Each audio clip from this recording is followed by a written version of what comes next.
Close your eyes for just a moment and listen. Can you hear it? The rhythmic, percussive tap of a hammer striking a chisel, a sound that echoed across Europe for centuries. Picture the fine, white dust hanging in the air, catching the light that filters through wooden scaffolding, the scent of freshly quarried stone and wet lime mortar. This was the reality for the medieval stonemason, an artist and engineer working in an age without blueprints or computer models, yet whose creations have outlasted empires.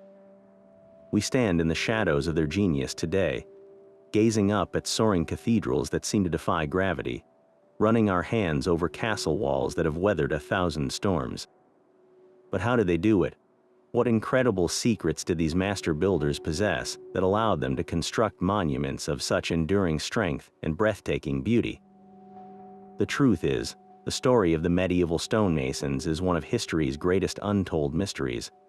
We see their finished masterpieces, but the knowledge behind them was often guarded, passed down not in books, but through a silent language of skill, intuition, and mysterious symbols carved into the very stones they set in place. These craftsmen were more than just laborers. They were the holders of a profound understanding of geometry, physics, and the very earth they worked with. Their guilds were secretive, their techniques revolutionary, and some of their accomplishments still puzzle historians and engineers to this day.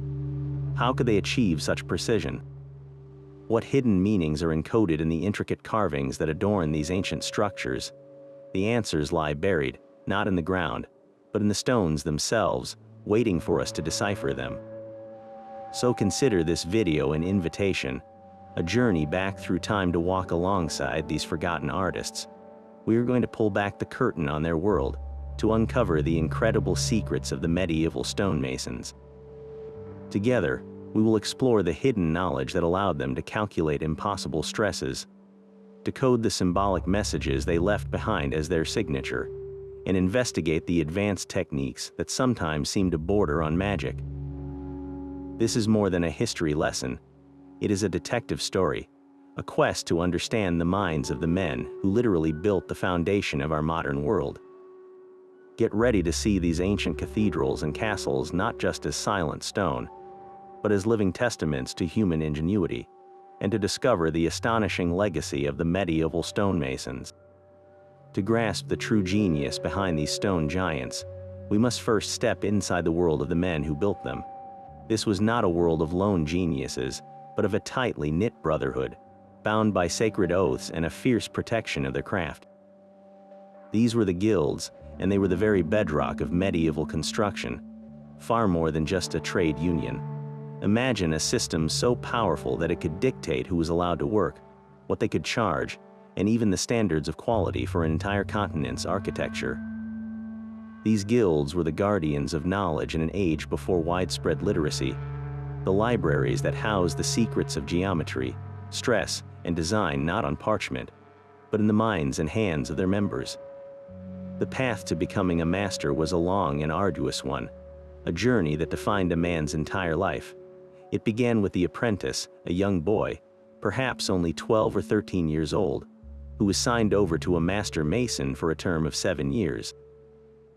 His world was one of humble beginnings, fetching water, mixing the lime mortar, and learning to care for the heavy iron tools. He was an observer, absorbing the rhythms of the worksite, the sounds of different stones being struck, and the unspoken language of the craftsmen. This period was as much about building character as it was about building skill. It was a test of patience, discipline, and dedication. After his 7 years, if he had proven himself worthy, the apprentice would undergo a rigorous examination to become a journeyman. The name itself comes from the French journey, meaning day, as he was now paid by the day for his labor. This was his time of wandering.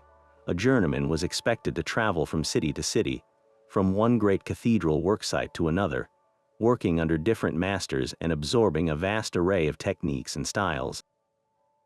This circulation of knowledge was crucial. It prevented skills from becoming stagnant in one region and allowed innovations to spread across Europe. A journeyman from England might bring a new method for carving a specific type of arch to a worksite in France, subtly influencing the design. This was the University of Stone, and the continent was its campus. At the pinnacle of this hierarchy stood the master mason. He was not just a superior craftsman. He was an architect, an engineer, and a manager. He held the secret knowledge that complex geometric principles used to turn a vague idea for a cathedral into a workable plan. Often, there were no detailed drawings as we know them today. Instead, the master worked from a full-scale diagram laid out on a tracing floor, a large, flat surface covered in plaster where he could sketch out the intricate patterns for windows, vaults, and arches.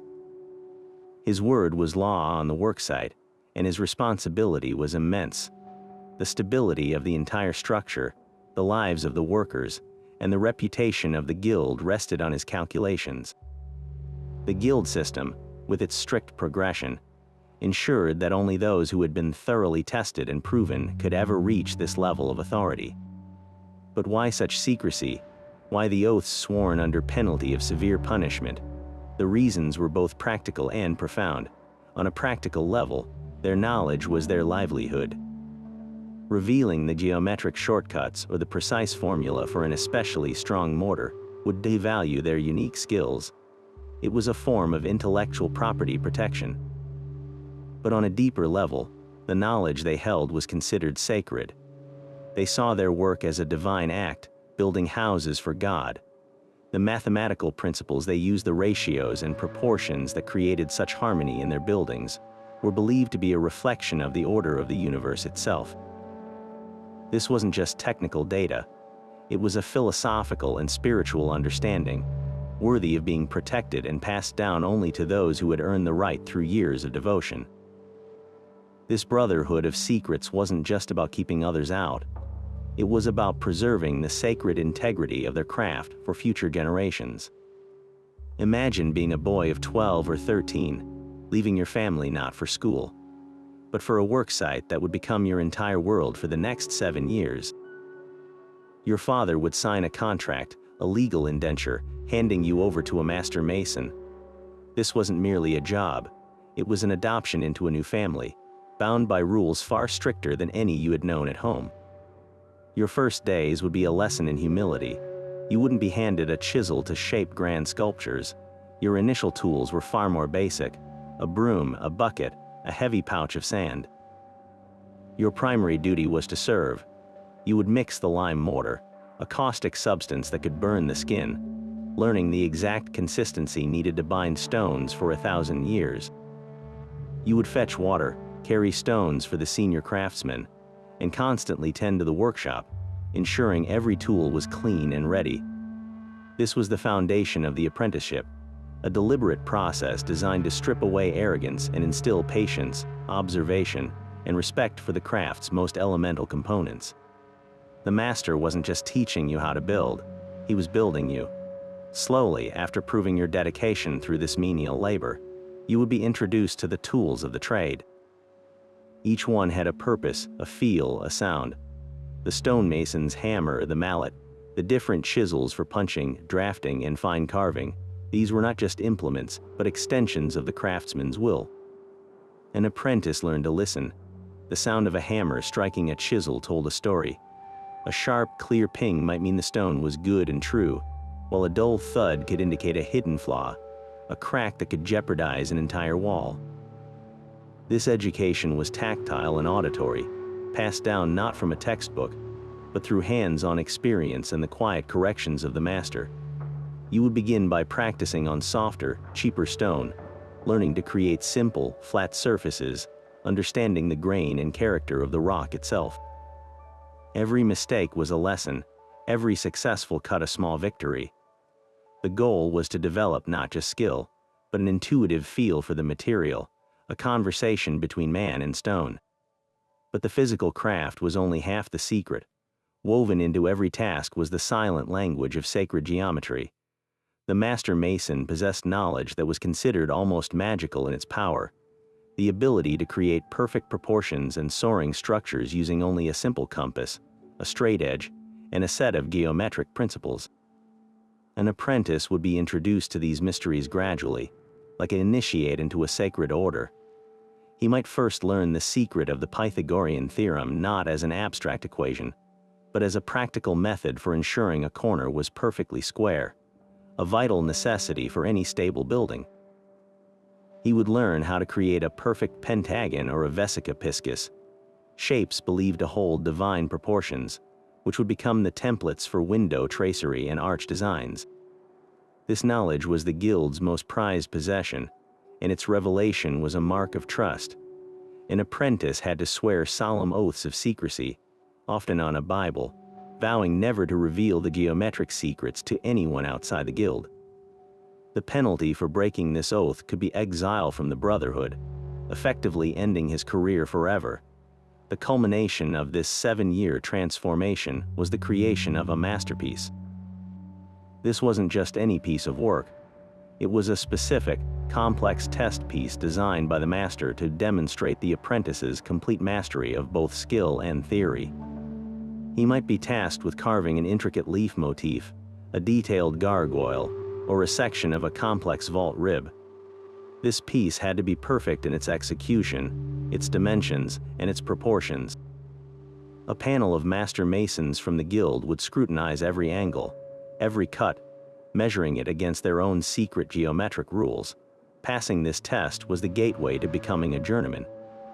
It was a moment of immense pride, signifying that the boy who had arrived with a bucket and broom was now a true craftsman, ready to travel and learn from the wider world. The journey from novice to journeyman was a forging process, as deliberate and transformative as the process of turning rough stone into a precise ashlar block, ready to take its place in a grander design. But mastering the craft was only the beginning. Once an apprentice earned the title of journeyman, his real education expanded onto a continental stage. His most vital tool became not a chisel, but his pair of sturdy walking shoes.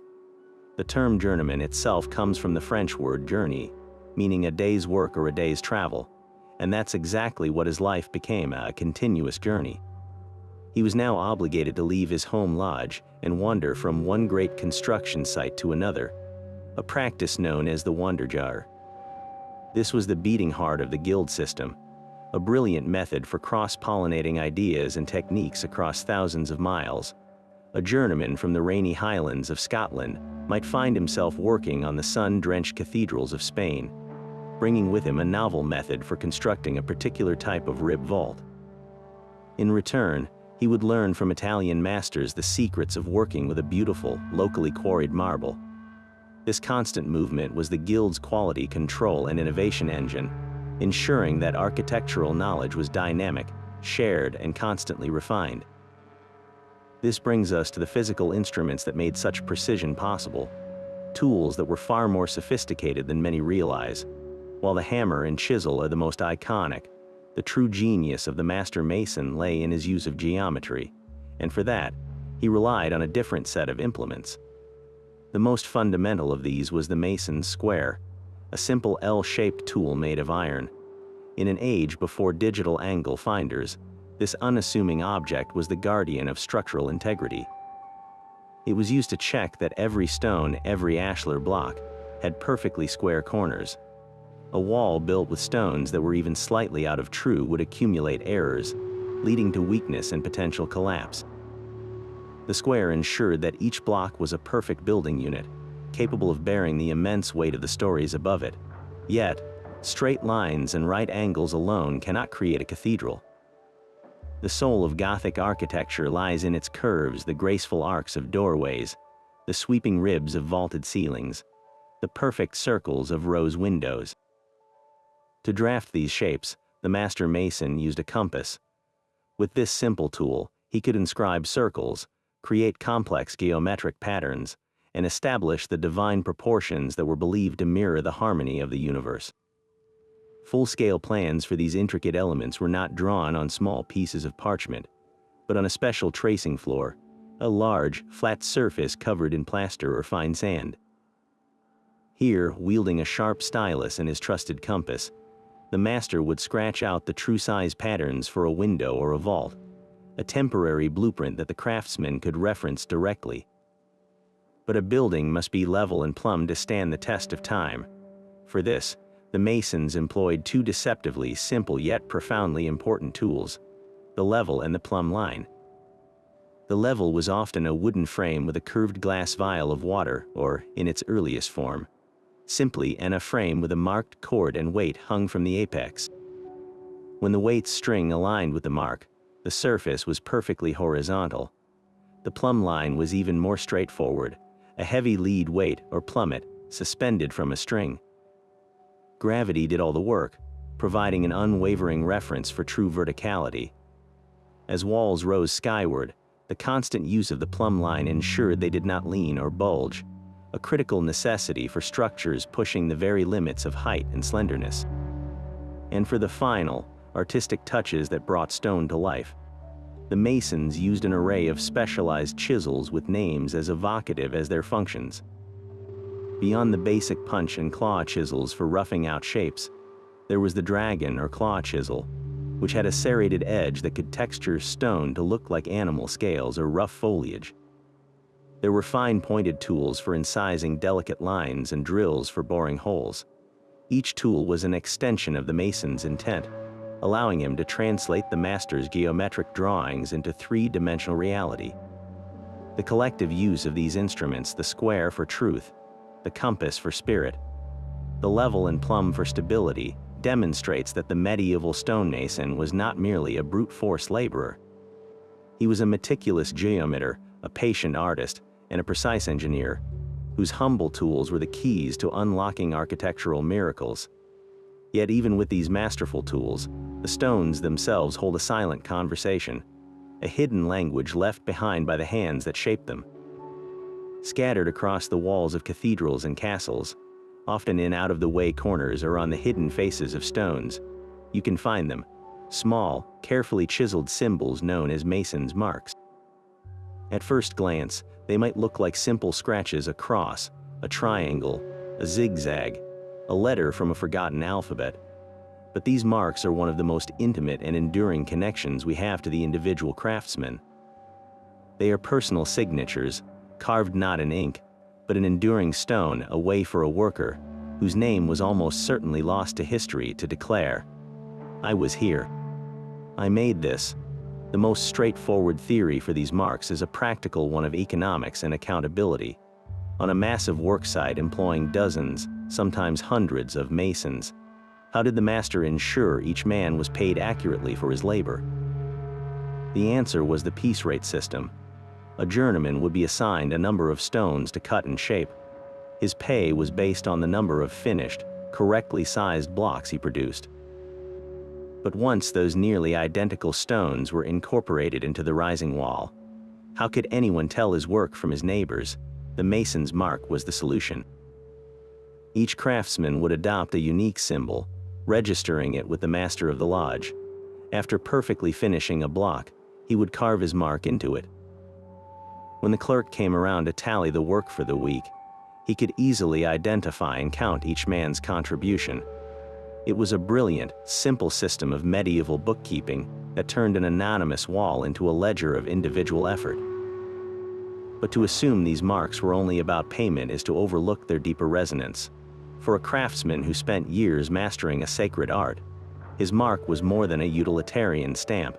It was a symbol of his identity and pride. Think of it as a medieval brand. The mark guaranteed quality. If a stone cracked or was poorly cut, the master could trace it back to the individual responsible. This created a powerful incentive for excellence. A journeyman's reputation traveled with him, encoded in that simple glyph. A well-executed block with a clear, confident mark was a testament to his skill, a portable resume that could help him secure work on the next great project in a distant city. His mark was his professional signature, a source of dignity in a vast collaborative project. This leads us to the most enigmatic and debated aspect of these symbols. Did they hold a deeper, perhaps even mystical meaning? Many marks bear a striking resemblance to ancient runes, astrological signs, or symbols found in alchemical manuscripts. A mark resembling a pentagram, for example, might not have been a sign of occult practice but could have symbolized protection, a plea to ward off evil spirits from the sacred space being built. A spiral might represent the sun or the cycle of life, Some theorists propose that these marks served as a secret language within the guild, a way for initiated masons to recognize each other and communicate esoteric principles related to sacred geometry or spiritual beliefs that had to be concealed from the church authorities or the uninitiated public. While it's difficult to prove this mystical connection definitively, the possibility adds a layer of profound mystery. Were these humble craftsmen embedding silent prayers or powerful symbols of protection into the very fabric of the buildings they considered divine? To truly appreciate this language, we need to look at some common examples. A simple arrow or chevron was a popular mark, perhaps representing direction in progress. A compass rose or a star might indicate a mason who specialized in the complex geometry of windows or vaults. A flower or a leaf could be the mark of a carver who worked on the intricate foliage decorating the capitals of columns. Some marks are comically simple, like a single curved line, while others are incredibly complex, interweaving multiple geometric shapes. What's fascinating is that you can sometimes trace the journey of an individual mason by finding his unique mark in multiple, far-flung locations. That same distinctive symbol found on a cornerstone in a French cathedral might appear years later on a buttress in an English abbey, telling the silent story of a man's life's work, his wanderjar, etched permanently into the landscape of Europe. Attempting to decipher these marks today is like trying to read a diary where we only know the alphabet, but not the meaning of the words. We can identify the symbols, but the full personal significance each mark held for its creator is lost to time. Was it a lucky charm, a memory of his hometown, the initials of a loved one, stylized into an abstract shape? This ambiguity is what makes them so compelling. They are a direct, tangible link to the anonymous artists who built the medieval world. A reminder that these monumental structures were not created by a faceless workforce, but by thousands of individuals, each with their own hands, their own pride, and their own secrets. The next time you stand before an ancient stone wall, look closely. You might just find the ghost of a craftsman, waiting patiently for someone to notice his signature. These marks carved into the stone are fascinating on their own, but when we broaden our gaze to the cathedrals themselves, we see that the stonemasons' symbolic language was not limited to simple signatures. The entire building can be read as a complex text, with recurring patterns and motifs that invite speculation about a deeper, hidden meaning. Consider the labyrinth, for instance. The most famous example lies on the floor of Chartres Cathedral in France, a vast circular pattern of winding paths leading to a central rosette. To the casual observer, it is an intricate decoration, but its purpose was profoundly spiritual. Pilgrims who could not travel to the Holy Land would sometimes trace the labyrinth on their knees as a form of symbolic pilgrimage, a path of meditation and penance. The journey to the center represented the soul's difficult path to God, with its twists and turns mirroring the challenges of faith. This was sacred geometry in motion, a physical manifestation of a spiritual concept, designed and laid out with precision by the master masons. Then there are the pentagrams, five-pointed stars, often found subtly integrated into the stonework of window tracery or carved on discrete bosses. In our modern context, this symbol can carry certain connotations, but in the medieval mind, it was primarily a symbol of protection and mathematical perfection. The pentagram is geometrically unique, its lines dividing each other according to the golden ratio, a proportion believed to represent divine harmony. By incorporating this symbol into a sacred space, the Masons may have been invoking a form of spiritual geometry, embedding a protective charm directly into the fabric of the building to ward off evil influences. It was a way of using mathematical truth, their area of expertise, to sanctify the structure. Similarly, spirals and swirls carved on capitals or around doorways are often interpreted as representations of cosmic energy, the cycle of life and death, or even the movement of the heavens. These were not random decorations. They were a visual language that conveyed complex ideas to a largely illiterate population, a sermon in stone. This leads to one of the most compelling theories, that these cathedrals are giant astronomical calendars. At Newgrange in Ireland, a prehistoric tomb predating the pyramids, a shaft of light illuminates the inner chamber only on the winter solstice. This principle of aligning structures with celestial events appears to have been preserved and refined by the medieval masons. Take Chartres Cathedral again. On the summer solstice, a specific shaft of sunlight strikes a particular metal peg in the floor. Other cathedrals have windows positioned so that the sun's rays illuminate specific statues or altars on feast days, turning the entire building into a complex, light-based clock that marks the passage of the sacred year. This required an astonishingly sophisticated understanding of astronomy and geometry. The master mason had to calculate not only the sun's changing position throughout the year, but also how to architecturally capture that light with perfect timing. This suggests that their knowledge may have been inherited from much older traditions, perhaps from the Greco-Roman world, or even from the Arabic scholars who were masters of astronomy and mathematics during this period. Of course, not every scholar is convinced by these esoteric interpretations. The skeptical viewpoint argues that we must be careful not to project modern romanticism onto medieval practicality. A pentagram, they point out, is a relatively simple geometric shape to construct with a compass and straight edge, making it a convenient and aesthetically pleasing design element for filling a space. A spiral could be just that, a decorative spiral with no deeper cosmic meaning. The alignment of a window with the solstice sun could be coincidental, or it could have a purely liturgical explanation, designed to create a dramatic effect on a specific saint's day without implying a secret, pagan-influenced astronomical cult. The primary purpose of the cathedral was, after all, to be a house of worship for the Christian faith, and its iconography was overwhelmingly biblical. From this perspective, searching for hidden pagan symbols might be an exercise in seeing patterns that simply aren't there, ignoring the clear and dominant Christian narrative of the art and architecture.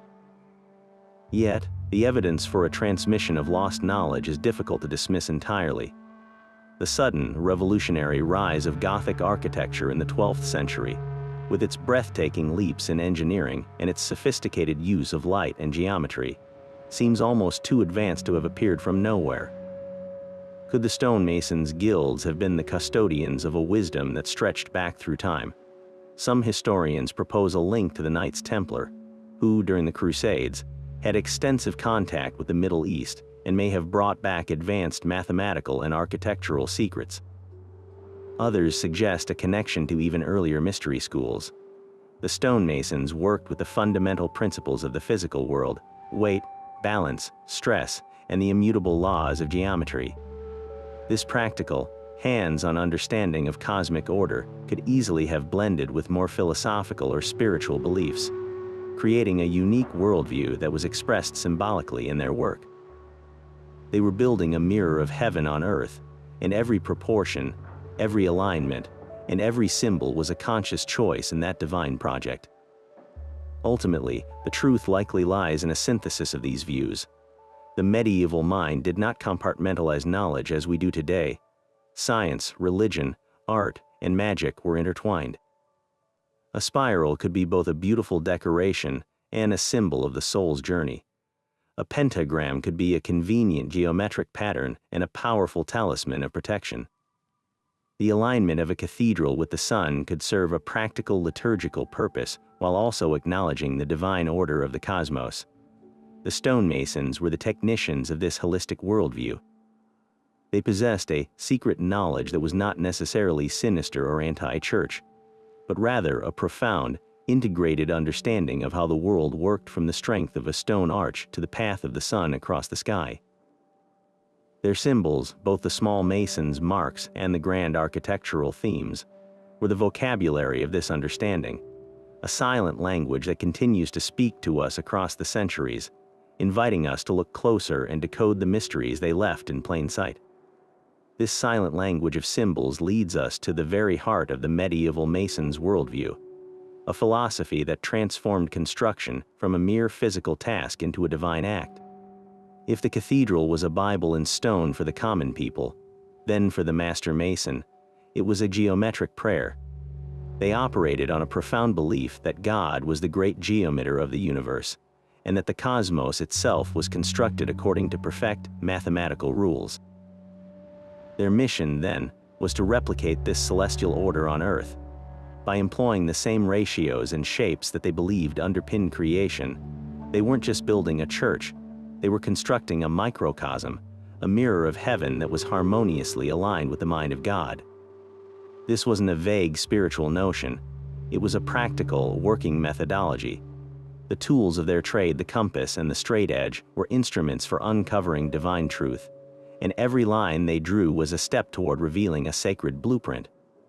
Let's make sense of these complex principles by starting with one of the most fundamental shapes, the vesica piscis.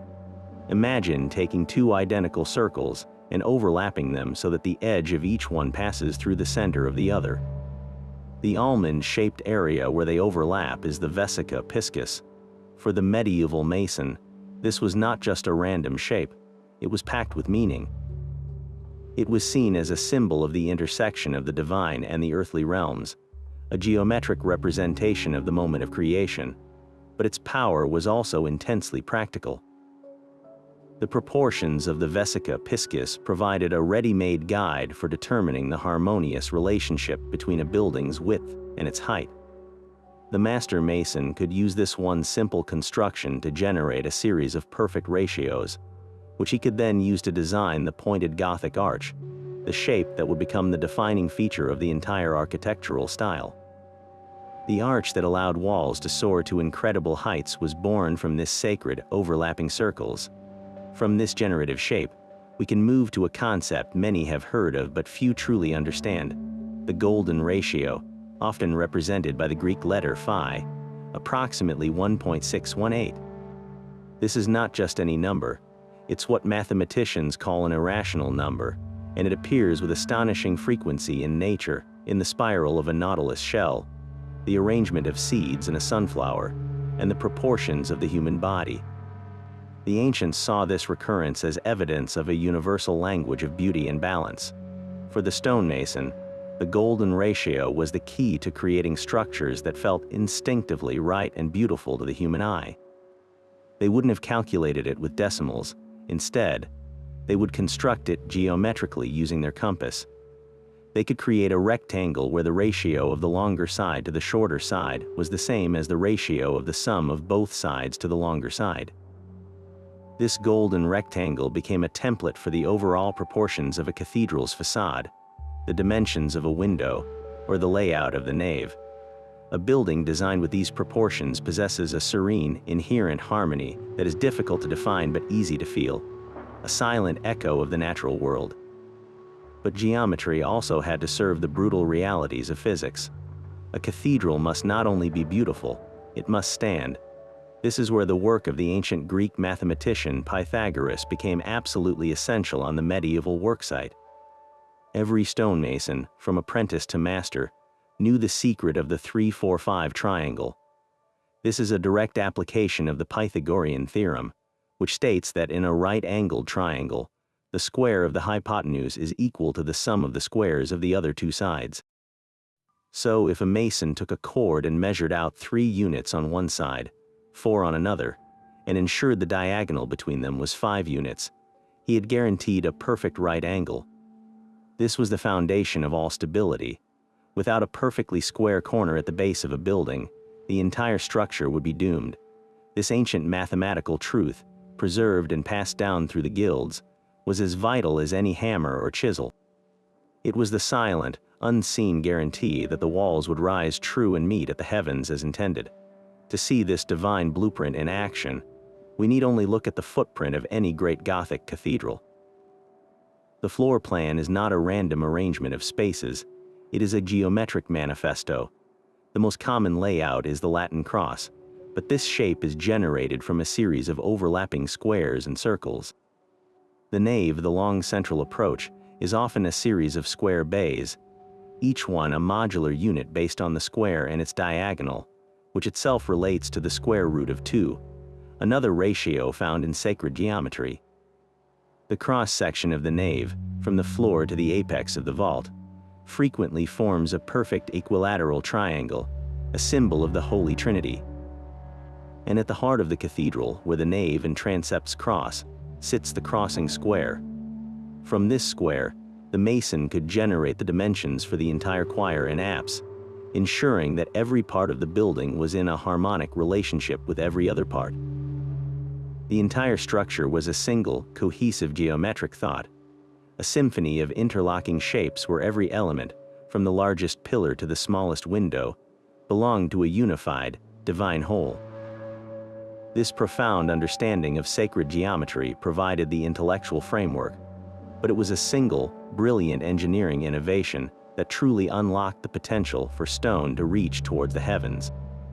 The secret that changed everything, the key that opened the door to the Gothic Revolution, was not a complex machine or a supernatural force, but a simple, elegant redesign of a fundamental architectural element, the arch. For centuries, European architecture had been dominated by the rounded, semicircular Romanesque arch. It was strong, stable, and well understood, but it had a critical limitation. The downward force, or thrust, of a rounded arch is pushed outward and downward at a relatively low angle, demanding incredibly thick, heavy walls and small windows to contain that outward pressure. A building constructed with these arches was essentially a mountain of stone, dark, imposing, and earthbound. The Gothic pointed arch, by contrast, was a stroke of genius in its re-engineering of force. Imagine the shape: two arcs curving inward to meet at a point at the top. This pointed design has a profound physical consequence. It redirects the immense weight of the stone above it more directly downward, rather than pushing it outward with such ferocity. Think of the difference between trying to squeeze a round balloon between your hands. It wants to bulge out at the sides versus squeezing a pointed American football-shaped balloon, which directs more of the pressure toward the tips. The pointed arch behaves in a similar way, channeling its load along a more vertical path. This single change meant that the walls supporting the arch no longer had to be massively thick to resist sideways thrust. They could be taller, thinner, and most importantly, they could be pierced with enormous windows, flooding the interior with the divine light that was so central to the Gothic vision. But the pointed arch was just the first piece of a brilliant structural trilogy. Its potential was fully realized only when combined with its two partners, the rib vault and the flying buttress. Inside the cathedral, the masons took the basic idea of the barrel vault, a continuous arched ceiling, and made it infinitely more sophisticated. They developed the rib vault, which is essentially a framework of pointed arches made of stone, crisscrossing over a square or rectangular bay. The spaces between these sturdy stone ribs were then filled with a much thinner, lighter web of stone. This was a masterful strategy. The ribs carried the primary load, acting like the skeleton of the ceiling, while the infill between them merely had to be light enough to enclose the space. This system was not only lighter, allowing for even greater height, but it also concentrated the weight of the ceiling at specific points, the tops of the supporting columns, rather than distributing it evenly along the entire wall. This concentration of force, however, created a new challenge. All that weight, now channeled downward by the pointed arches and focused at specific points by the rib vaults, still produced a significant amount of outward thrust. Pushing 100 tons of stone straight down is one thing. Preventing it from toppling the walls outward is another. This is where the third and most dramatic member of the trilogy made its entrance, the flying buttress. If the rib vault was the internal skeleton, the flying buttress became the external exoskeleton. It is a half arch that leaps, or flies, from a massive vertical pier on the outside of the building to connect with the high, thin wall at the precise point where the thrust from the vaults is greatest. The flying buttress acts like a powerful shoulder, bracing the wall from the outside, catching the outward push and channeling it down through its own stonework into the ground. From the outside, these skeletal arcs of stone surrounding a cathedral look like a web of stone scaffolding, a breathtakingly bold confession of the forces at play. The master mason was no longer hiding the structure, he was celebrating it, turning necessity into a work of art. The combined effect of this trio, the pointed arch, the rib vault, and the flying buttress, was nothing short of an architectural revolution. It was a system that allowed buildings to achieve heights that would have been unimaginable just a century before. The nave of the Cathedral of Notre Dame in Amiens, France, for example, soars to a height of over 140 feet. To stand inside is to be utterly dwarfed, to feel a literal and spiritual upliftment. The walls, freed from their load-bearing burden, could become vast curtains of stained glass, telling the stories of the Bible in a kaleidoscope of colored light. The entire structure became a testament to the medieval mason's deep understanding of physics. He had learned to dissect the forces of gravity, to tame them, and to redirect them like a master conductor guiding an orchestra. He turned the relentless downward pull of weight into the very thing that created upward soar. This was the ultimate secret, not fighting nature, but collaborating with it, using its own rules to achieve a seemingly impossible dream of stone and light. Speaking of these incredible external supports, the flying buttress is perhaps the most recognizable and dramatic feature of a Gothic cathedral, the stone skeleton that makes the entire dream of light and height possible.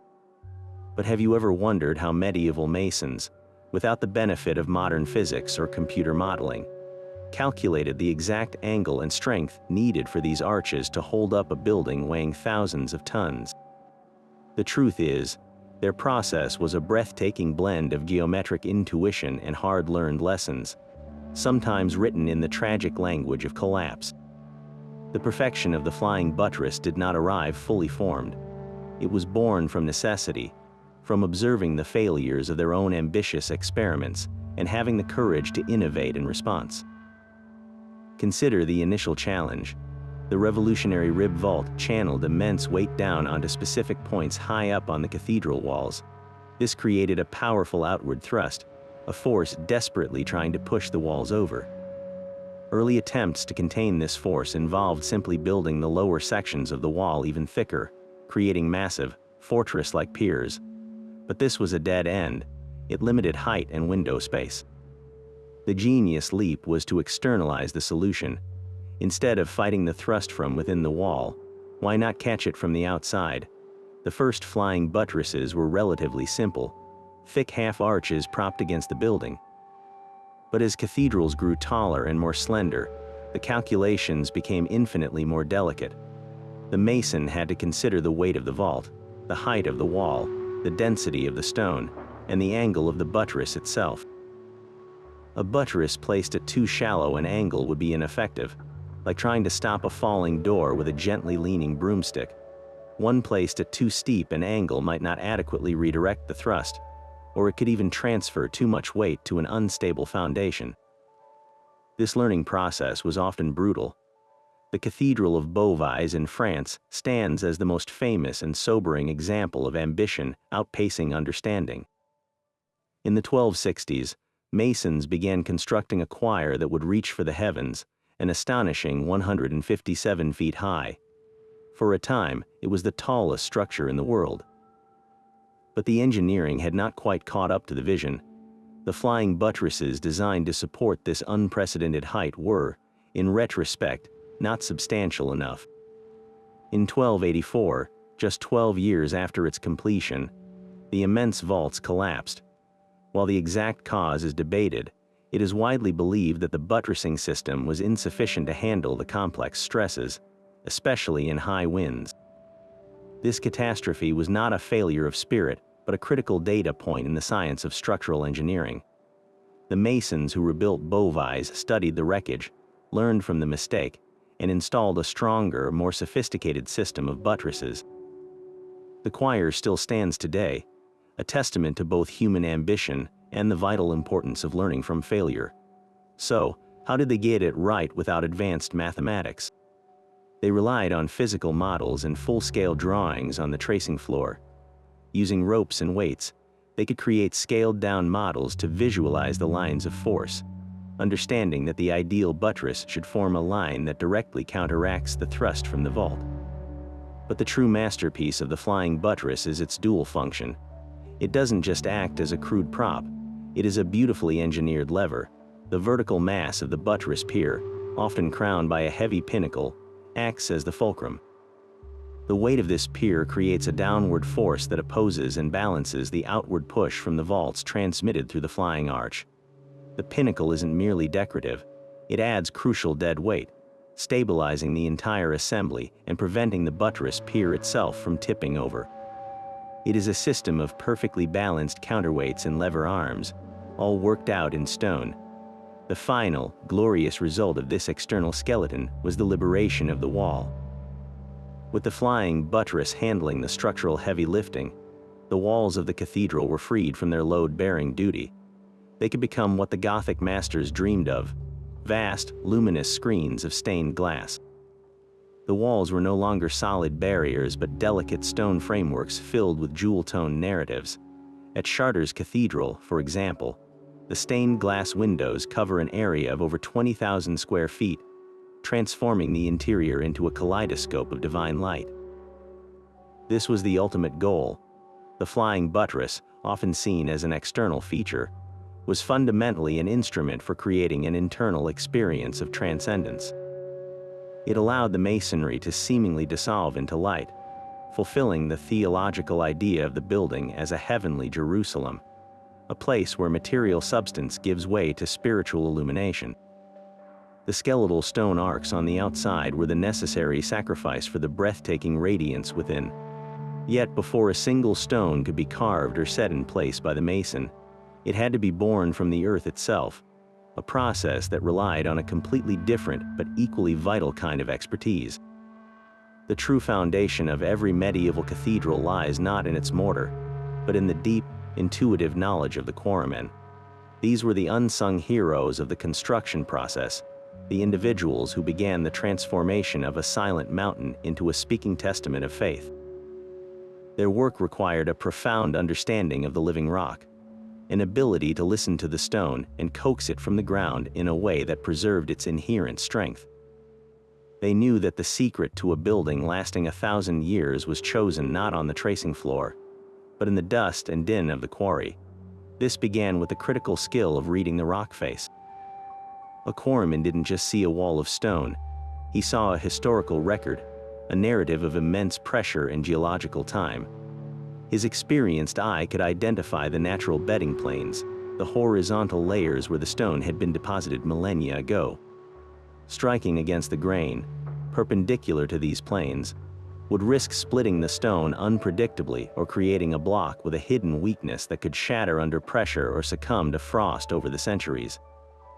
Instead, he would work with the stone's own structure, inserting tools into the bedding planes to separate perfect, solid blocks.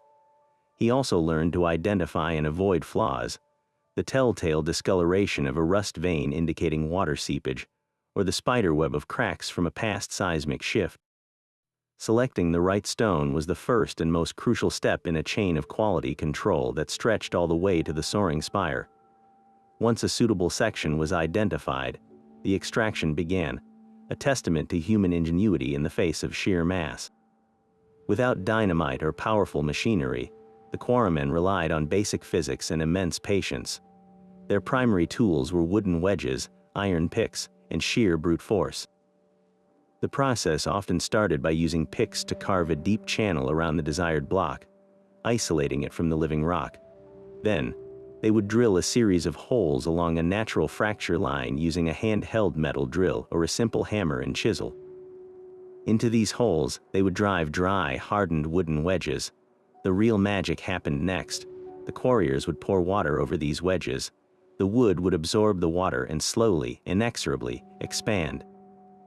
This gentle, immense pressure, the same force that can split a sidewalk, would fracture the stone along a clean, predetermined line. It was a method that required a deep understanding of material science, using the elements themselves to do the work of separation. For larger blocks, they might employ massive levers and ropes, teams of men and oxen working in concert to shift the multi-ton stones onto sledges for their journey to the worksite. But not all stone is created equal, and the medieval builders knew this intimately. The choice between different types of limestone or sandstone was a deliberate decision based on the stone's properties and its intended role in the building. A soft, easily worked limestone like the famous Keen stone from Normandy was highly prized for intricate sculptural work.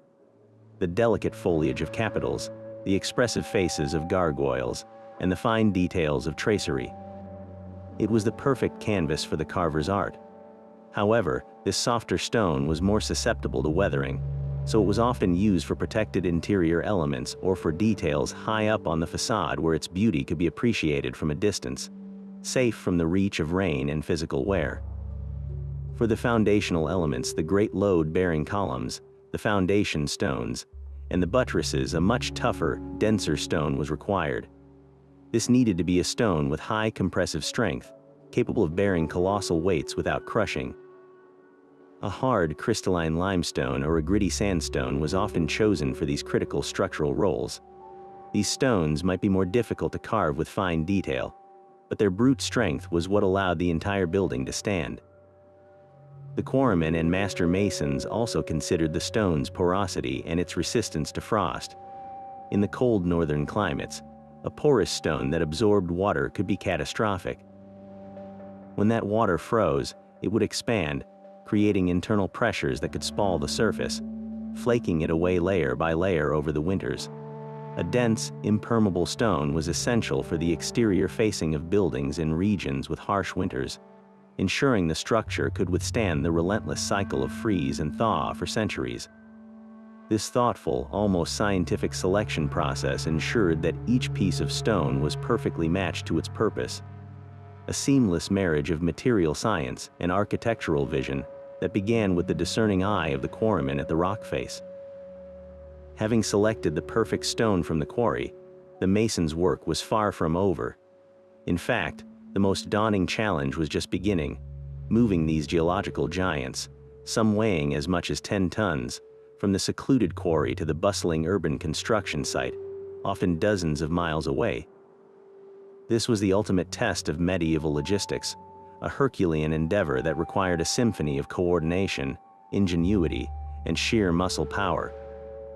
We often marvel at the stillness of a finished cathedral, but we forget the incredible motion that was required to create that final, permanent stillness. The journey of a single block was an epic adventure in itself, a slow, grinding migration that turned roads and rivers into the supply lines for a new kind of army. The first leg of this journey was often the most treacherous, moving the stone from the quarry face to the loading area. Without the luxury of cranes, the quarrymen relied on the oldest and most reliable tools: gravity, leverage, and rollers. Once a block was freed, teams of men would use massive iron-capped wooden levers to painstakingly inch it onto a path of smoothed wooden rollers. Oxen, far stronger and more patient than horses for this kind of work, would then be hitched to the block with thick ropes. As the animals pulled, men behind the stone would constantly retrieve the rollers from the back and place them in front, creating a continuous, albeit achingly slow, moving pathway. It was a process that demanded immense coordination. A single misstep could send a multi-ton block careening out of control, shattering months of work and endangering lives. On steep inclines, they might use a controlled slide on a greased timber track, or even employ a crude brake system to prevent a catastrophic runaway. For the long-distance haul overland, the medieval engineers designed remarkable vehicles. This wasn't a job for a common farm cart. It required a specially built, massively reinforced wagon. Picture a colossal wooden frame with wheels as tall as a man, carved from a single, seasoned oak trunk to withstand incredible stress. The axles were thick beams of iron-shod wood, and the bed of the wagon was a platform of interlocking planks. Harnessing the power to pull this behemoth was a feat in itself. Teams of oxen, sometimes as many as 20 or 30 animals, were yoked in long lines. The pace was glacial, perhaps only covering 10 or 12 miles in a full day's exhausting labor.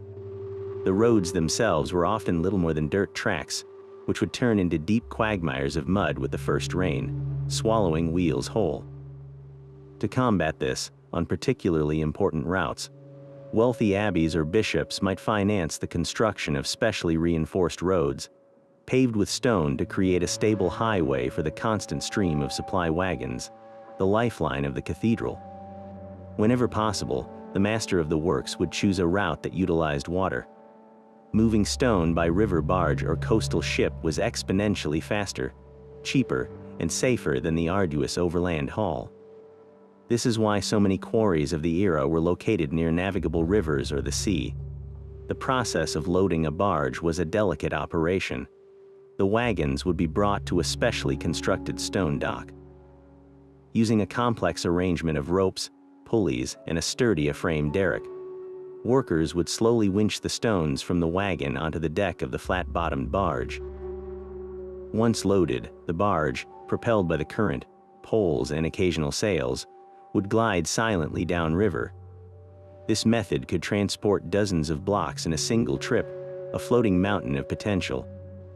For coastal projects, small ships would brave the open water, their holds filled with prized stone from distant quarries.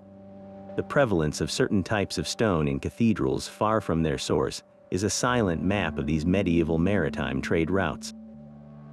The white limestone of Keene, for example, was shipped from Normandy to sites all over England, including Westminster Abbey and Canterbury Cathedral. The final challenge awaited at the construction site itself, moving the stone from the dock or wagon bed to its precise position, sometimes hundreds of feet in the air. This is where the true engineering marvels came into play. The primary machine for vertical lift was the treadmill crane, a masterpiece of medieval mechanics.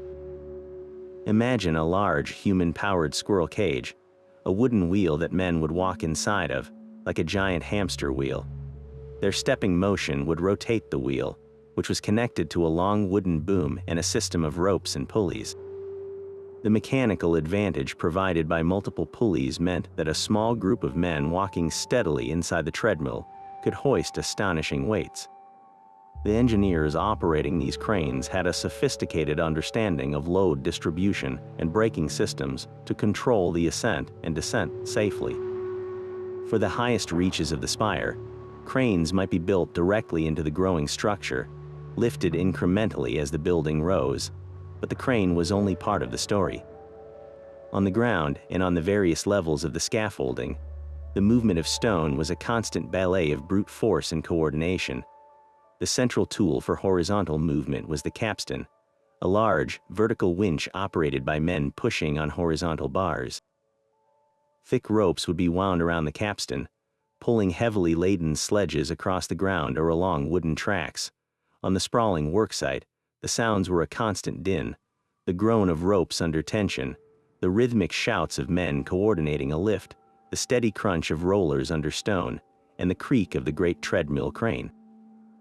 It was a scene of organized chaos, a testament to the fact that a cathedral was not just a spiritual undertaking, but a massive, coordinated industrial project. The serene beauty we admire today is the direct result of this forgotten world of motion, a triumph of logistics that stands as every bit as impressive as the architectural genius it ultimately served. Now, after considering the incredible logistics of moving these massive stones, we arrive at the substance that truly united them, the mortar.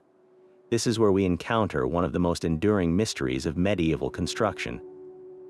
While we marvel at the giant blocks, it is often the thin, seemingly humble layer between them that holds the greatest secrets. Modern cement and mortar can crumble after a few decades, yet the mortar in these ancient walls has, in many cases, proven to be more durable than the stone it binds, surviving for 1,000 years through frost, rain, and the slow passage of time. So what was their secret? The answer is far more complex than a simple mix of lime, sand, and water. It seems the medieval masons possessed a lost recipe, a chemical alchemy that transformed a basic binder into a super glue of the ancient world. At its most basic level, medieval mortar started with lime. This wasn't the bagged powder we buy today. It was produced through a laborious and dramatic process. Quarried limestone, rich in calcium carbonate, was stacked into enormous kilns, often built right on the quarry site. These kilns were fired for days at incredibly high temperatures, burning the wood fuel of entire forests. This intense heat drove off carbon dioxide, transforming the limestone into quicklime, a highly caustic and reactive powder. When water was added to this quicklime, a violent chemical reaction ensued, a process called slaking that released tremendous heat and produced a fine, putty-like substance known as slaked lime. This lime putty was then left to mature, sometimes for years, in pits where its chemical structure would stabilize and improve. Only then was it mixed with sand, which acted as an aggregate, and water to create the working mortar. This careful, patient preparation was the first crucial step toward creating an exceptional binder. But the true mystery lies in the potential additives, the special ingredients that folklore and modern science suggest were mixed into the lime to give it supernatural properties. One persistent theory involves organic materials. Historical accounts and local legends speak of masons adding animal blood, specifically ox blood, to the mix. The proteins in the blood, when combined with lime, could theoretically create a stronger, more plastic mortar that was less prone to cracking as it set.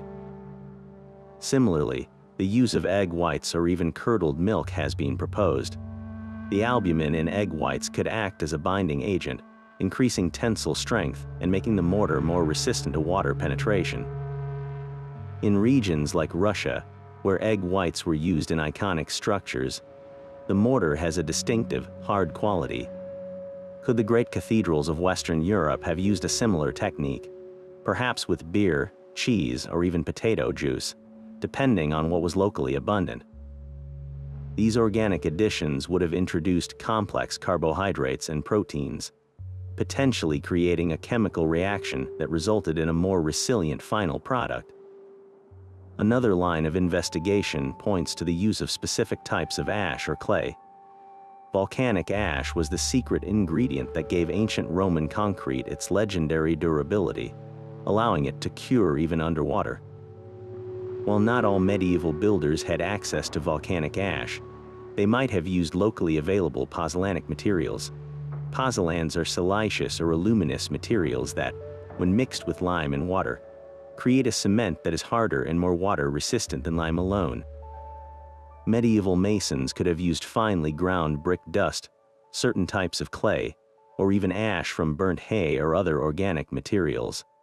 These additives would have reacted with the lime to form stable silicate compounds, essentially creating a primitive form of concrete. The presence of such materials in mortar samples would explain its incredible longevity and resistance to the elements. So how do we move beyond speculation and separate fact from fascinating folklore? The key lies in modern scientific analysis.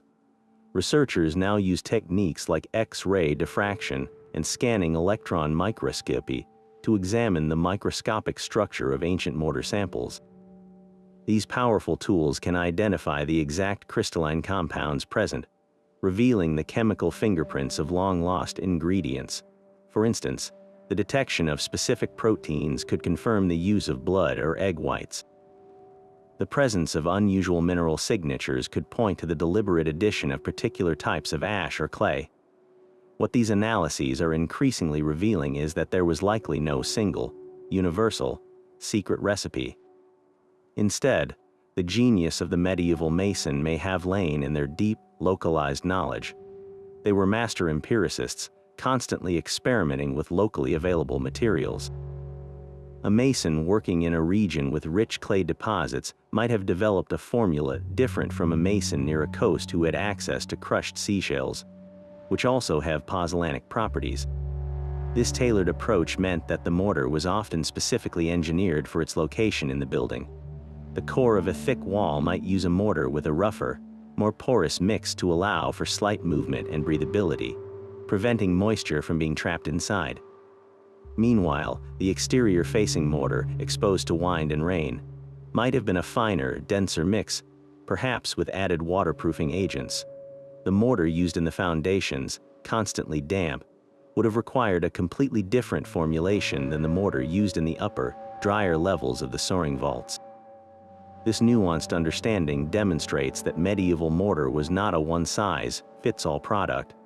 It was a sophisticated, multi-purpose material, its recipe carefully adjusted by the master mason based on function, environment, and the materials at hand. The true secret may not have been a magical ingredient, but rather a profound, practical wisdom, a holistic understanding of chemistry and context that we are only now beginning to fully appreciate. This practical chemistry of mortar brings us to a visual puzzle that has captivated observers for centuries. How did these craftsmen, working with such hard, unforgiving material, achieve such breathtaking consistency and complexity? Look up at the ceiling of any great Gothic cathedral, and you will see a forest of ribs, each arch meeting its neighbor with perfect symmetry. Or examine the intricate tracery of a rose window, a stone web of such delicate precision it seems more like lace than rock. The secret to this perfection was not just a steady hand and a good eye. It was a system of full-scale blueprints, but not on paper. Their canvas was wood, and their masterpieces were temporary. At the heart of this system was a brilliant yet simple tool, the template, for any repetitive element, be it an arch, a window frame, or a decorative capital. The master mason would first create a perfect model out of a thin, durable piece of wood. This template, often called a mold or a pattern, was the true key to mass production in an age before machines. A journeyman assigned to cut 50 identical stones for an arcade would not have to measure and calculate each one individually. Instead, he would lay the wooden template directly onto the rough block of stone and trace its profile with a metal scriber. This single act guaranteed that every single stone, regardless of which mason cut it, would be an exact match for its neighbors.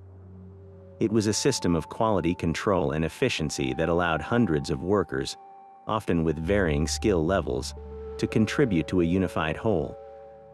The template was the physical manifestation of the master's geometric design, a tangible instruction that translated abstract lines into tangible stone. But for the most critical and complex elements of the structure, particularly the great arches and vaults, an even more impressive wooden framework was required. This was the centering, a temporary wooden skeleton that served as a support and a guide during construction.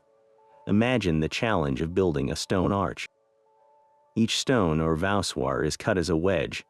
Individually, they are unstable. They rely on the keystone at the apex to lock them all into place. But how do you hold them up there until that final, crucial piece is set? The centering was the answer. It was a massive, curved wooden frame, custom built to precisely match the intended curve of the arch or vault. It was braced and supported by a forest of timber props rising from the ground or from the lower levels of the building. The stonecutters would shape their voussoirs using smaller wooden templates to ensure each wedge was perfect. Then, the masons would carefully set each stone onto the centering, building out from either side until they met at the top. The entire weight of the unfinished arch rested on this temporary wooden structure. The tension on the worksite during this phase must have been palpable. Only when the final keystone was tapped into place and the arch became self-supporting could the centering be removed. This process, known as striking the centering, was a moment of profound truth. If the geometry was correct and the stones were perfectly cut, the arch would hold, and the wooden framework could be dismantled, often to be reused on the next arch. If there was an error, the result could be catastrophic collapse. The centering was the ultimate act of faith in the master's calculations, a temporary crutch that allowed the permanent stone to stand on its own. Beyond these large structural templates, there was also a system for sharing artistic ideas across vast distances. This was the role of the pattern book.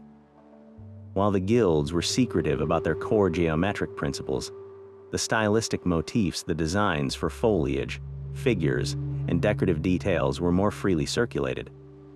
Master masons and master carvers would often maintain personal pattern books, filled with sketches of designs they had seen or created during their travels.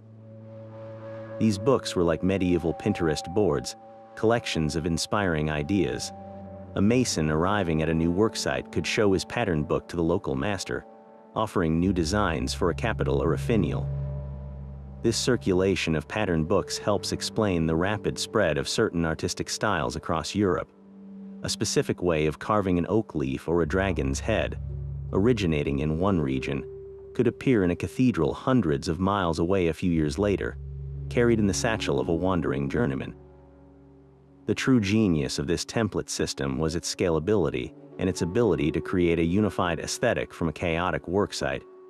A single master template for a window, carved from a sturdy piece of oak, could be used to guide the work of dozens of different craftsmen. One team might be roughing out the basic shapes at the quarry, using the template to minimize wasted stone. Another group of carvers at the worksite would use a more detailed version to add the fine finishing touches.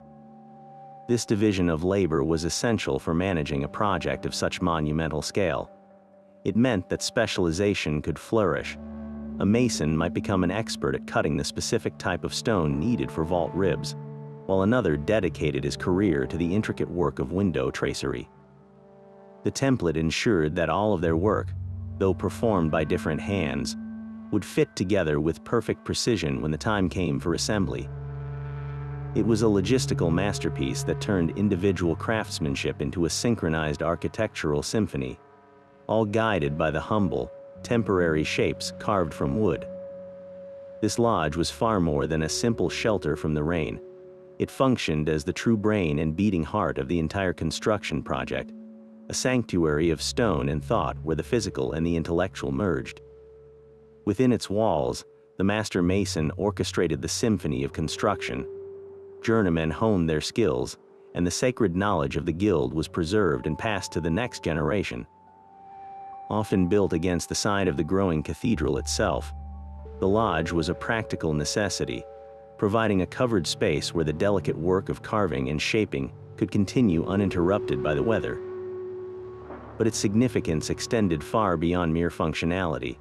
For the Masons, it was a hallowed space, a world apart from the bustling, noisy worksite outside, governed by its own strict rules and traditions. Stepping inside, the atmosphere would have been a stark contrast to the open air.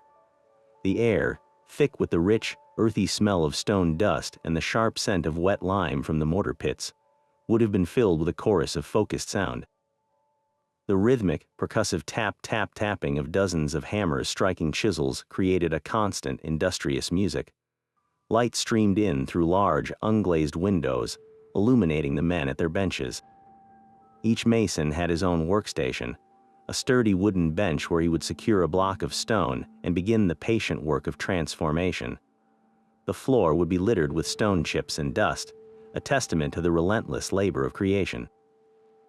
In one corner, apprentices might be practicing basic cuts on softer stone, while in another, a master carver would be putting the final, exquisite details on a sculpture destined for a high altar. But the lodge was not merely a factory floor.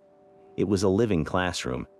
This was where the master mason, often referred to as the master of the works, would impart the deeper secrets of the craft to his most trusted journeymen and senior apprentices. Using a large, flat surface known as a tracing floor, a section of the lodge floor covered in plaster or fine sand, the master would scratch out full-scale geometric diagrams with a sharp stylus. Here, he would demonstrate how to construct a perfect pentagon using only a compass, or how the proportions of the vesica piscis could generate the design for a majestic window. This knowledge was shared cautiously, often in hushed tones, away from the ears of the uninitiated. The tracing floor was the cathedral's true blueprint, a temporary drawing that held the key to the entire structure's harmony and stability. The social life of the Masons also revolved around the lodge. It was their clubhouse, their dining hall, and their council chamber. Here, they would share meals, often paid for by a common fund to which all members contributed. They would discuss wages, settle disputes, and make collective decisions about the work. It was also a place of initiation and ritual. While the exact nature of these medieval ceremonies is lost to history, we can infer from later Masonic traditions that they were solemn affairs. The promotion of an apprentice to journeyman, or a journeyman to master, likely involved oaths of secrecy sworn on a Bible or a set of tools. These rituals reinforced the bonds of the brotherhood, instilling a powerful sense of loyalty and shared purpose. The lodge was a world within a world, a microcosm of order and fellowship in the often chaotic Middle Ages. This sense of separation was intentional and fiercely guarded. The lodge was often a place strictly forbidden to outsiders, to the laborers who hauled the stones, the clergy who commissioned the building, and certainly the general public. This secrecy served multiple purposes. On a practical level, it protected the guild's intellectual property. Their geometric tricks, their templates, and their methods for calculating stress were the source of their livelihood and their prestige. Allowing just anyone to observe could risk their competitive advantage. But on a deeper, more profound level, the secrecy sanctified the space. By creating a boundary between the sacred work of creation and the profane world outside, the Masons elevated their craft from a mere trade to a spiritual vocation. The lodge was a temple to geometry, a place where men collaborated with divine principles to bring a vision of heaven down to earth. The cathedral rising outside was the public expression of their faith, but the lodge was the private crucible where that faith was forged in skill, secrecy, and stone. And yet, one of the most profound symbols these Masons left behind requires no upward glance toward the heavens, but a downward step onto the very floor of the cathedral itself. Tucked away in the nave of some of the most magnificent Gothic structures, like the famed Chartres Cathedral, lies a feature that modern visitors might easily mistake for a mere decorative pattern: the labyrinth. To the uninitiated eye, it is an intricate circle of winding paths, a complex puzzle etched into the stone floor. But for the medieval mind, and especially for the Masons who laid it with such geometric precision, the labyrinth was anything but simple decoration. It was a silent sermon, a spiritual tool, and a deeply personal map of the soul's journey, reflecting the very path of dedication each Mason walked in his own life. The concept of the labyrinth is ancient, far predating the Gothic era. We find them in myths like the story of Theseus and the Minotaur, where the labyrinth represented a place of trial and transformation. The early Christian church adopted this powerful symbol, purifying it of its pagan origins and imbuing it with new meaning. For a medieval population largely unable to undertake the perilous and expensive pilgrimage to the holy city of Jerusalem, the cathedral labyrinth offered a powerful alternative. It became a surrogate pilgrimage, a chemin de Jerusalem, or road to Jerusalem, as it was sometimes called. A pilgrim, unable to travel to the physical site of Christ's passion, could instead walk the labyrinth on their knees, offering prayers with each painful step. The twisting, turning path, which offers no clear direction to the center, mirrored the difficult and often confusing path of faith itself, with its moments of doubt, its setbacks, and its eventual, hard-won arrival at grace. This spiritual journey was a perfect parallel to the Mason's own professional and personal ascent. Think of the apprentice, starting his path on the outer edge of the craft, much like a pilgrim beginning at the entrance of the labyrinth. His early years were a maze of menial tasks and complex lessons, a winding route where the ultimate goal of mastery seemed distant and unclear. Each new skill mastered, each geometric secret unlocked, was like a turn on the path, bringing him closer to the center. The journeyman's years of wandering from worksite to worksite across Europe were his own version of the labyrinth's circuitous route, gathering knowledge and experience from every direction. And finally, the master mason, who had achieved a profound understanding of the sacred geometry that governed his craft, had reached the center, the rosette of the labyrinth. This was symbolic of achieving unity with God, the great architect, a state of enlightenment where the mysteries of the universe were revealed. The labyrinth was thus a secret map of their own initiatory journey, carved in stone for those with the eyes to see. But the Mason's genius lay not just in the symbol's meaning, but in its execution. The labyrinth at Chartres is a masterpiece of sacred geometry. Its circumference is exactly the same as the height of the cathedral's magnificent rose window above it, creating a perfect symbolic relationship between the path on the ground and the light from heaven. The path itself is 11 circuits long, a number rich with theological significance, and the total length of the path walked by a pilgrim is nearly 300 meters, a significant journey of contemplation. Walking it is a physical meditation. You cannot see the center from the start. You must trust the path. There are moments when you feel you are moving directly away from your goal, only to be turned back toward it by the design. This enforced surrender to a higher plan was the entire point. It taught a lesson crucial to both the faithful and the craftsmen, that enlightenment is not achieved by a direct, arrogant march, but through patient, humble adherence to a divine pattern. The labyrinth, therefore, stands as one of the stonemason's most elegant and multi-layered secrets. It was a public symbol with a deeply personal meaning, a spiritual exercise that mirrored a professional quest. It served the pious pilgrim seeking a connection to God, while simultaneously reminding the mason of his own sacred journey from a novice grasping a broom to a master holding the compass that could chart the heavens. In its perfect circles and unwavering paths, we see the stonemason's belief that the universe is not chaos, but a complex, beautiful, and ultimately knowable order. The labyrinth was their way of saying that the path to understanding, though never straight, is always there, laid out before us, waiting only for the first step of faith. Now, if the labyrinth on the floor represents the soul's inward journey, we must also look upward, beyond the stone vaults, to a celestial dimension of the mason's craft. There is a compelling and somewhat mysterious body of evidence suggesting that these master builders were not just geometers of the earth, but also astronomers, deliberately aligning their monumental creations with the rhythms of the cosmos. This wasn't about astrology or stargazing for mystical purposes in the way we might think of it today. It was a profound effort to synchronize the house of God on earth with the perceived divine order of the heavens above, creating a building that was truly a mirror of the universe. The most fundamental and widespread example of this celestial alignment is found in the very orientation of the cathedral itself. If you look at a plan of nearly any great medieval cathedral, you will discover that the high altar at the eastern end is not placed arbitrarily. The long axis of the building, the nave, is almost invariably aligned to point toward the rising sun.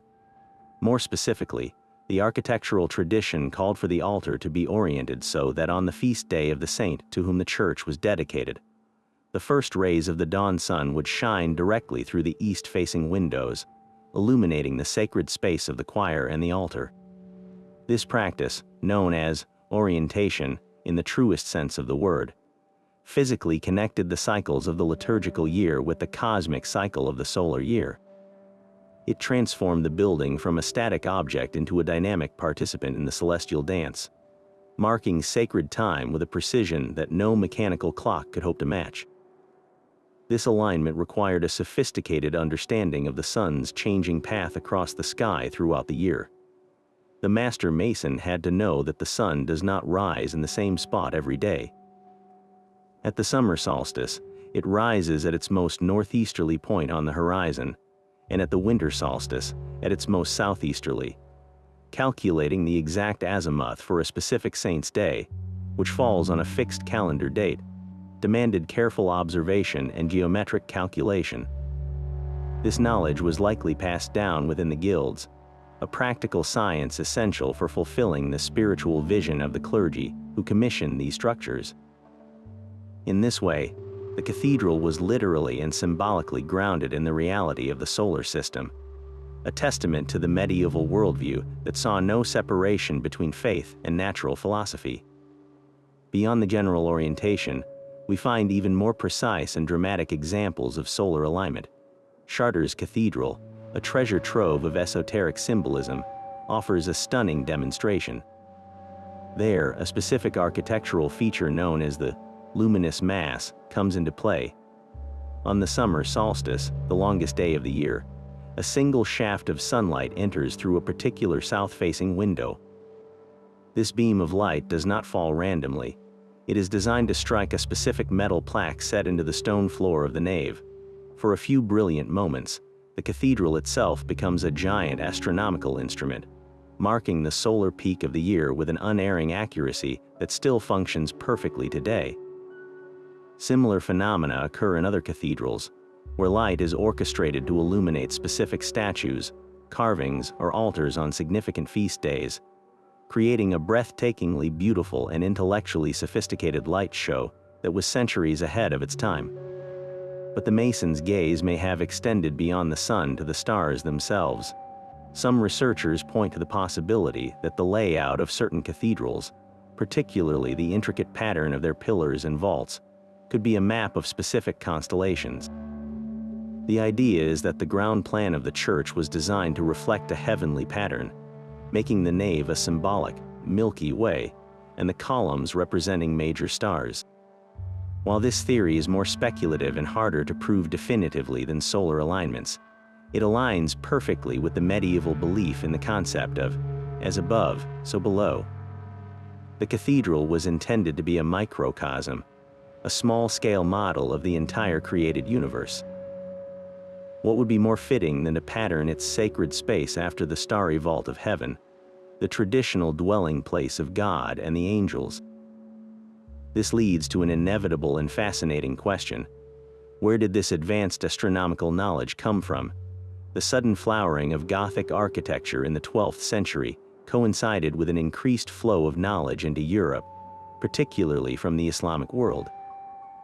Arab scholars were the leading astronomers and mathematicians of the age, preserving and expanding upon the works of ancient Greeks like Ptolemy.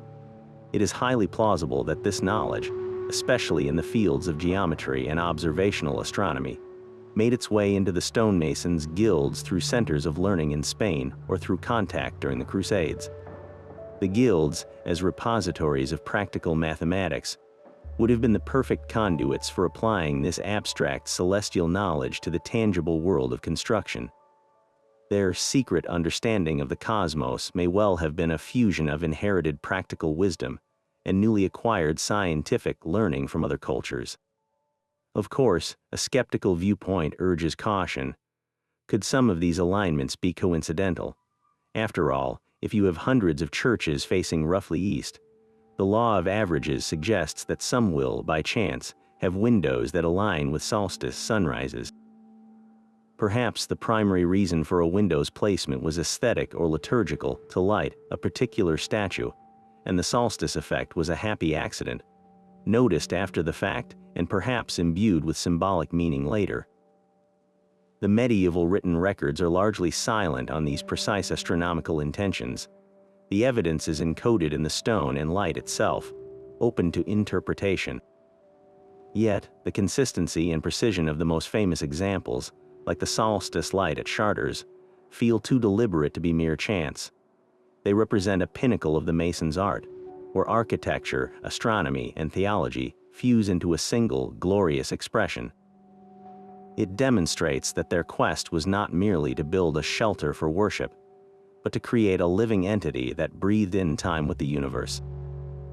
By weaving the paths of the sun and stars into the very fabric of their buildings, the medieval stonemasons achieved something truly sublime.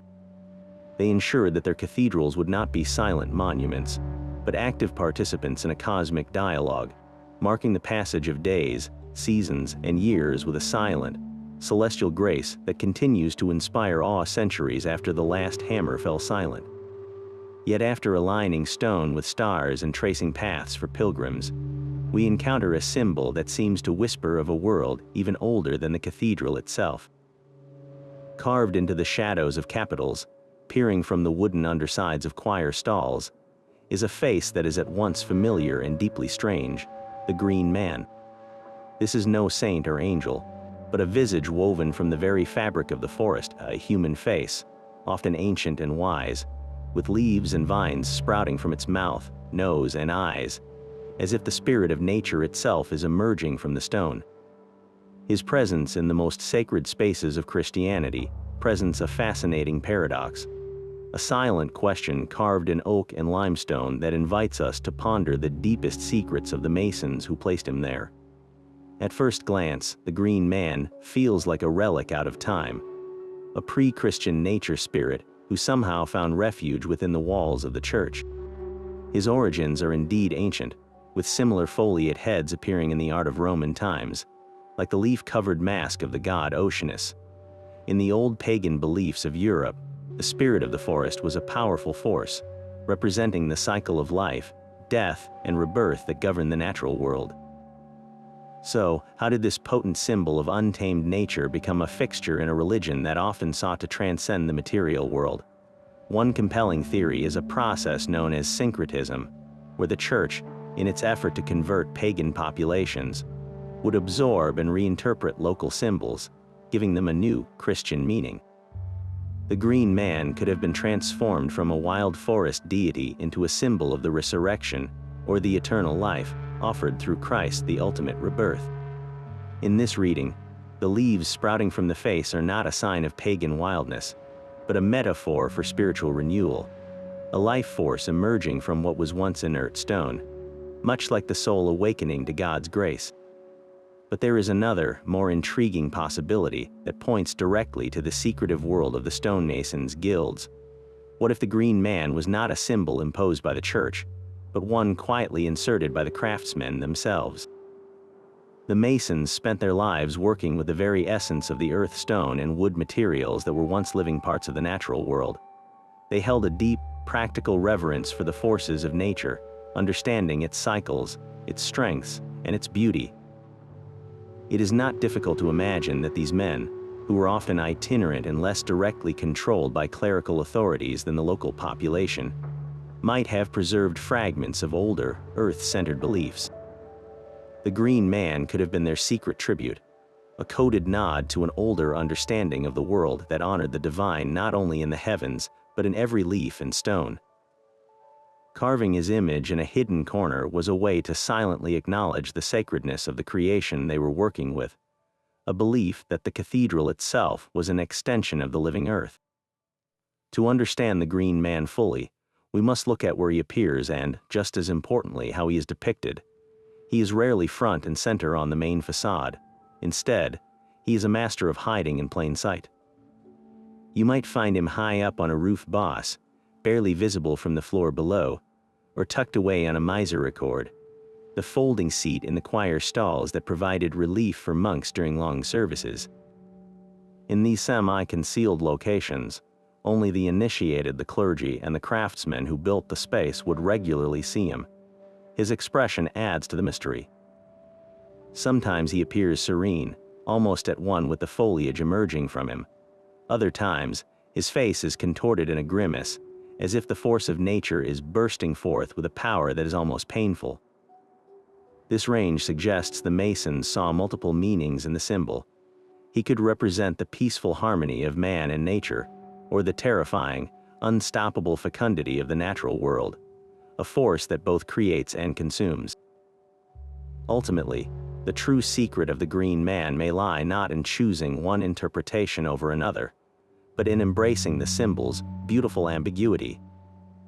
The medieval mind was capable of holding multiple layers of meaning simultaneously.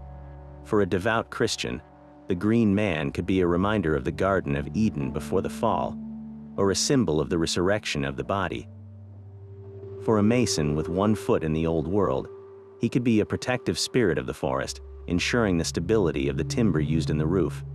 For any observer, he serves as a powerful, timeless reminder that the great cathedrals, for all their celestial ambition, are profoundly earthly creations. They are made from the bones of the planet, and the green man is the soul of that material, a silent witness that the sacred and the natural are inextricably linked. He is the stone's memory of the forest, the mason's tribute to the source of his craft, an enduring puzzle that ensures these buildings remain not just places of worship, but repositories of a deep, green mystery. This search for the green man leads us to an even more personal mystery hidden within the stonework, a tantalizing act of quiet audacity.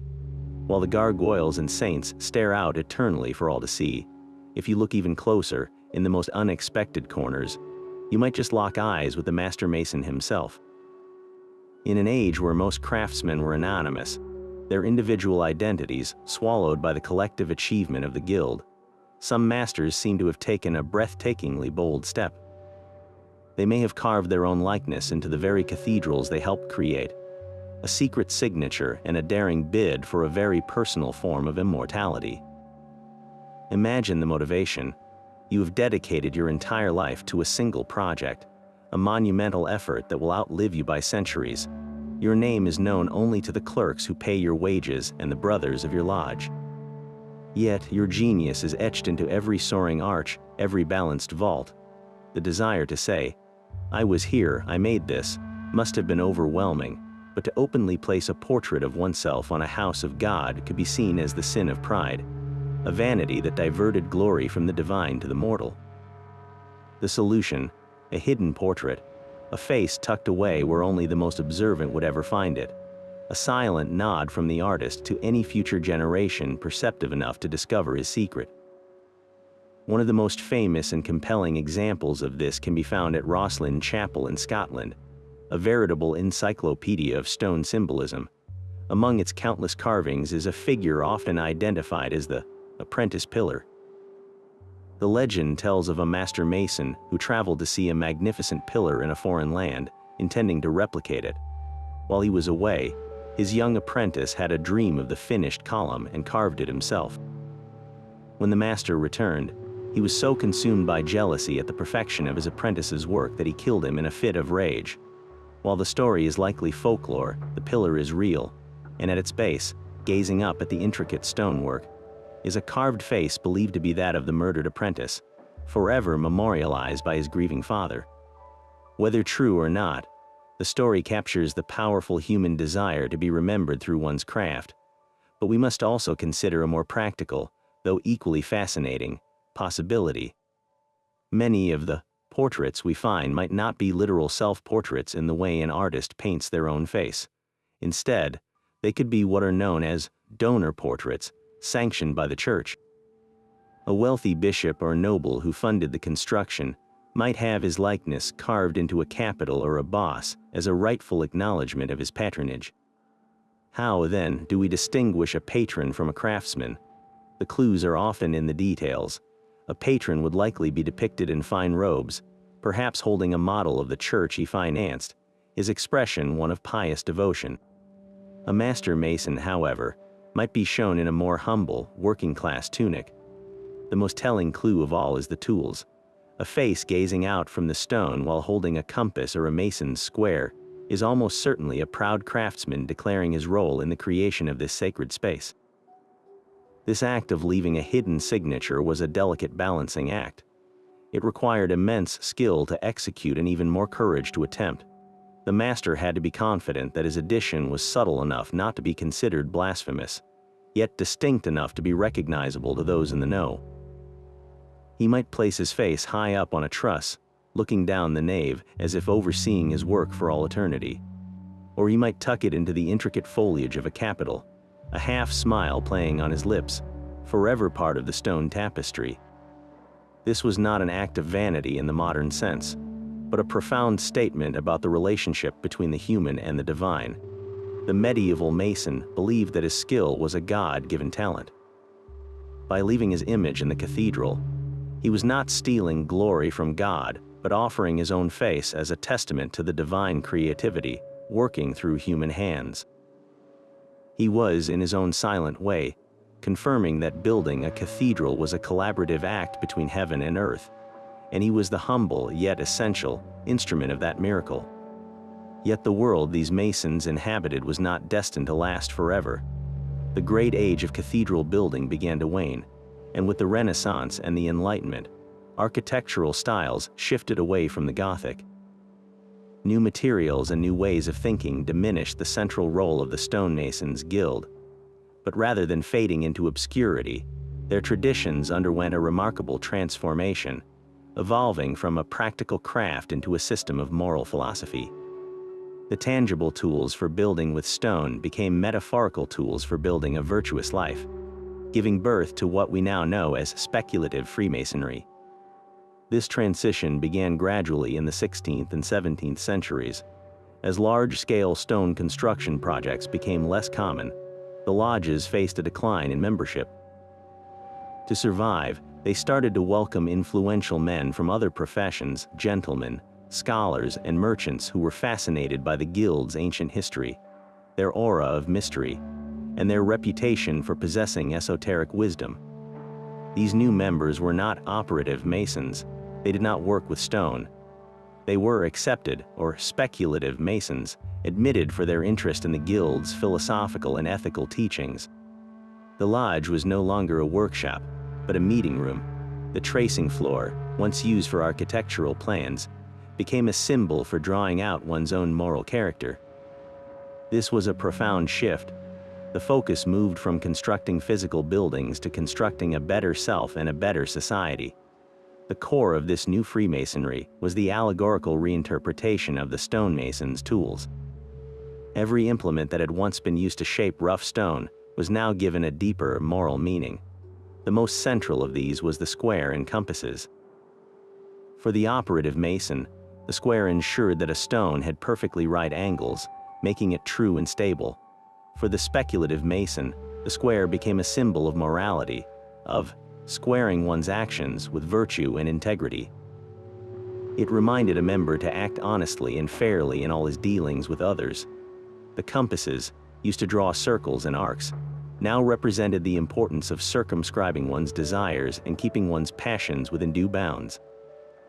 Together, these two tools depicted on Masonic aprons and symbols represented the balance between our responsibilities to others and our control over our own inner nature. This symbolic system extended to every aspect of the craft. The rough ashlar, a stone fresh from the quarry, with its jagged, imperfect edges, was seen as a representation of the individual in their natural, uneducated state, full of unruly impulses and prejudices.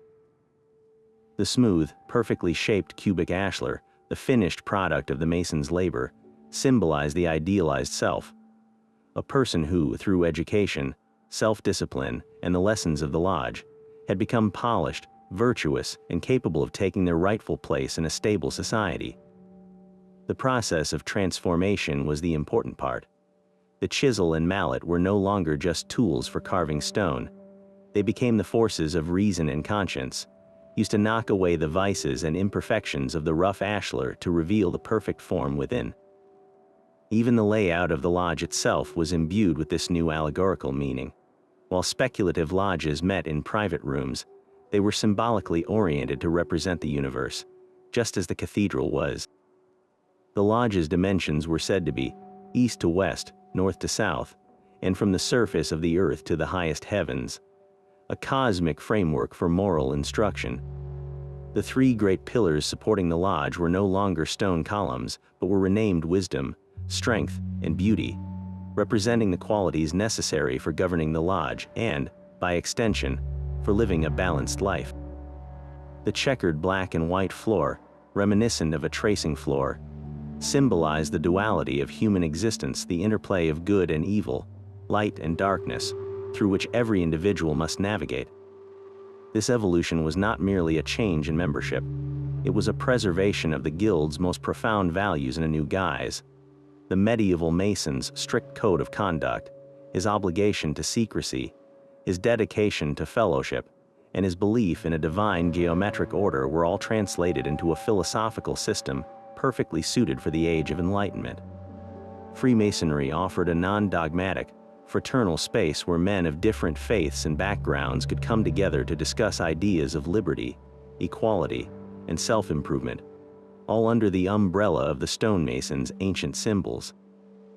The master's word was no longer a password for accessing a worksite, but a symbol of the search for truth and light. In this way, the secrets of the medieval stonemasons did not vanish. They were simply repurposed, ensuring that the legacy of those who built in stone would continue to shape the minds and morals of generations long after the last Gothic spire was completed. All this intricate artistry and hidden symbolism would mean nothing if the structures themselves crumbled to dust within a few generations. The most astonishing secret of the medieval stonemasons may not be a carved face or a celestial alignment, but the sheer, defiant longevity of their creations.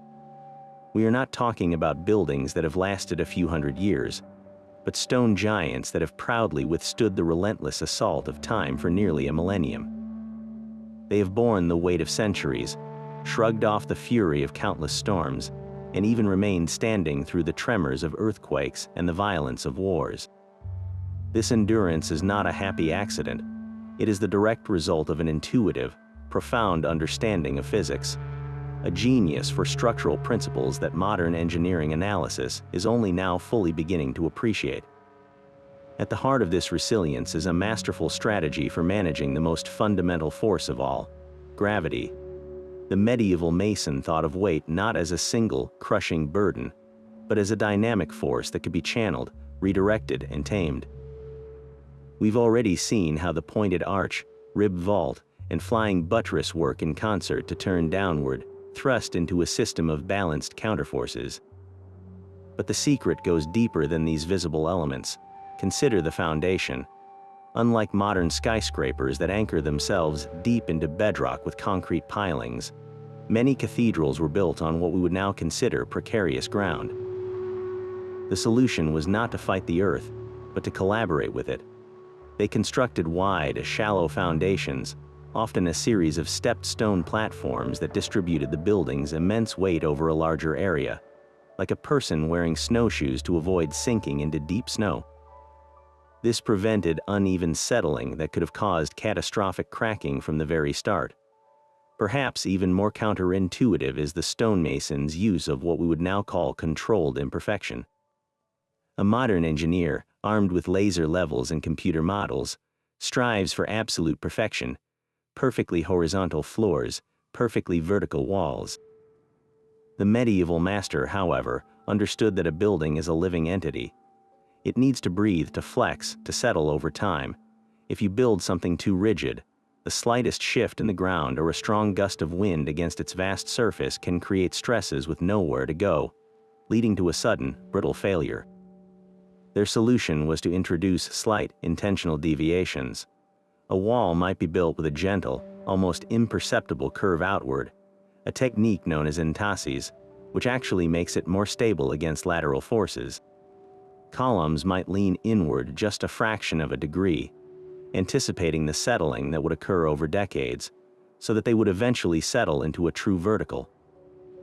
These were not mistakes, they were acts of brilliant foresight, allowing the stone to move and adjust without breaking. This intuitive grasp of material behavior extended to their choice and use of mortar. As we've explored, their lime-based mortar was often chemically sophisticated, but its physical behavior was just as important. In many cases, the mortar was deliberately made slightly weaker than the stone blocks it bonded. This, again, seems counterintuitive. Why not use the strongest possible glue? The wisdom lies in stress management. When external forces like an earthquake or thermal expansion from centuries of sun exposure cause the building to shift, the stress needs a release valve. If the mortar is weaker than the stone, any cracking will occur within the mortar joints. These hairline cracks can be easily repointed and repaired over the years. However, if the mortar were harder than the stone, the stress would travel into the blocks themselves, causing the stone to crack, an injury that is far more difficult and costly to fix. The Masons designed a system where the sacrificial element was the easily replaceable mortar, preserving the integrity of the primary stone structure. Modern structural engineers, using sophisticated computer modeling and laser scanning technology, have reverse engineered these cathedrals and are consistently astounded by the findings. They discover that the arrangement of pillars and the geometry of the vaults create a perfect, structural skeleton that channels loads along optimal paths. The slight bends and curves, once thought to be signs of age or error, are now recognized as deliberate features that give the building a dynamic stability, allowing it to sway and absorb energy like a tall tree in the wind. This knowledge was almost certainly not derived from formal mathematics as we know it. It was a form of applied physics, learned through generations of trial and error, passed down as an oral tradition within the guilds. A master would teach his apprentice, when the wall reaches this height, you must lean it in by the width of your thumb, a rule of thumb born from centuries of observing what worked and, tragically, what did not, as in the collapse of Beauvais. This living knowledge, encoded in practice rather than textbooks, represents the ultimate secret of their strength. The medieval stonemason did not see himself as conquering nature with rigid, unbending principles. Instead, he saw himself as a partner with nature, understanding its forces and rhythms. He built with a humility that accepted movement and change, designing structures that could gracefully endure the passage of time because they were allowed to be part of it. The cathedral does not fight gravity, it dances with it. It does not resist the wind, it has learned to sway with its melody. This deep, intuitive collaboration with the laws of the physical world is why, after 1,000 years, we can still walk into the cool, dim silence of a Gothic nave and feel not the fragility of age, but the profound, enduring strength of a secret well kept. Yet for all the genius and spiritual symbolism we have uncovered, we must now turn to a far more somber and human reality, one etched not in graceful geometry, but in the grim statistics of survival. The soaring arches and radiant windows were not born solely from enlightened knowledge. They were purchased with immense suffering and sacrifice. Behind every perfect ashlar block and every intricate carving lies a story of back-breaking labor, constant danger, and shortened lives. The true, dark secret of the medieval cathedral is the staggering human cost paid by the anonymous thousands whose names are lost to history, but whose collective effort is the actual, unshakable foundation of every stone marvel we admire today. To step onto a medieval construction site was to enter a world of relentless peril. Imagine the scene not from our safe modern perspective, but through the eyes of a young journeyman. The air is thick not just with stone dust, but with the ever-present threat of catastrophe. There were no safety harnesses, no reinforced steel toe boots, no hard hats. Workers clambered up rickety wooden scaffolding that reached dizzying heights of over 100 feet, its platforms lashed together with rope and faith. A single rotten plank, a moment of lost balance, or a sudden gust of wind could mean a fatal plunge onto the hard stone below. The sound of hammers and chisels was punctuated by the shouts of men coordinating dangerous lifts, and every worker knew that a misplaced step or a slipping rope could be their last.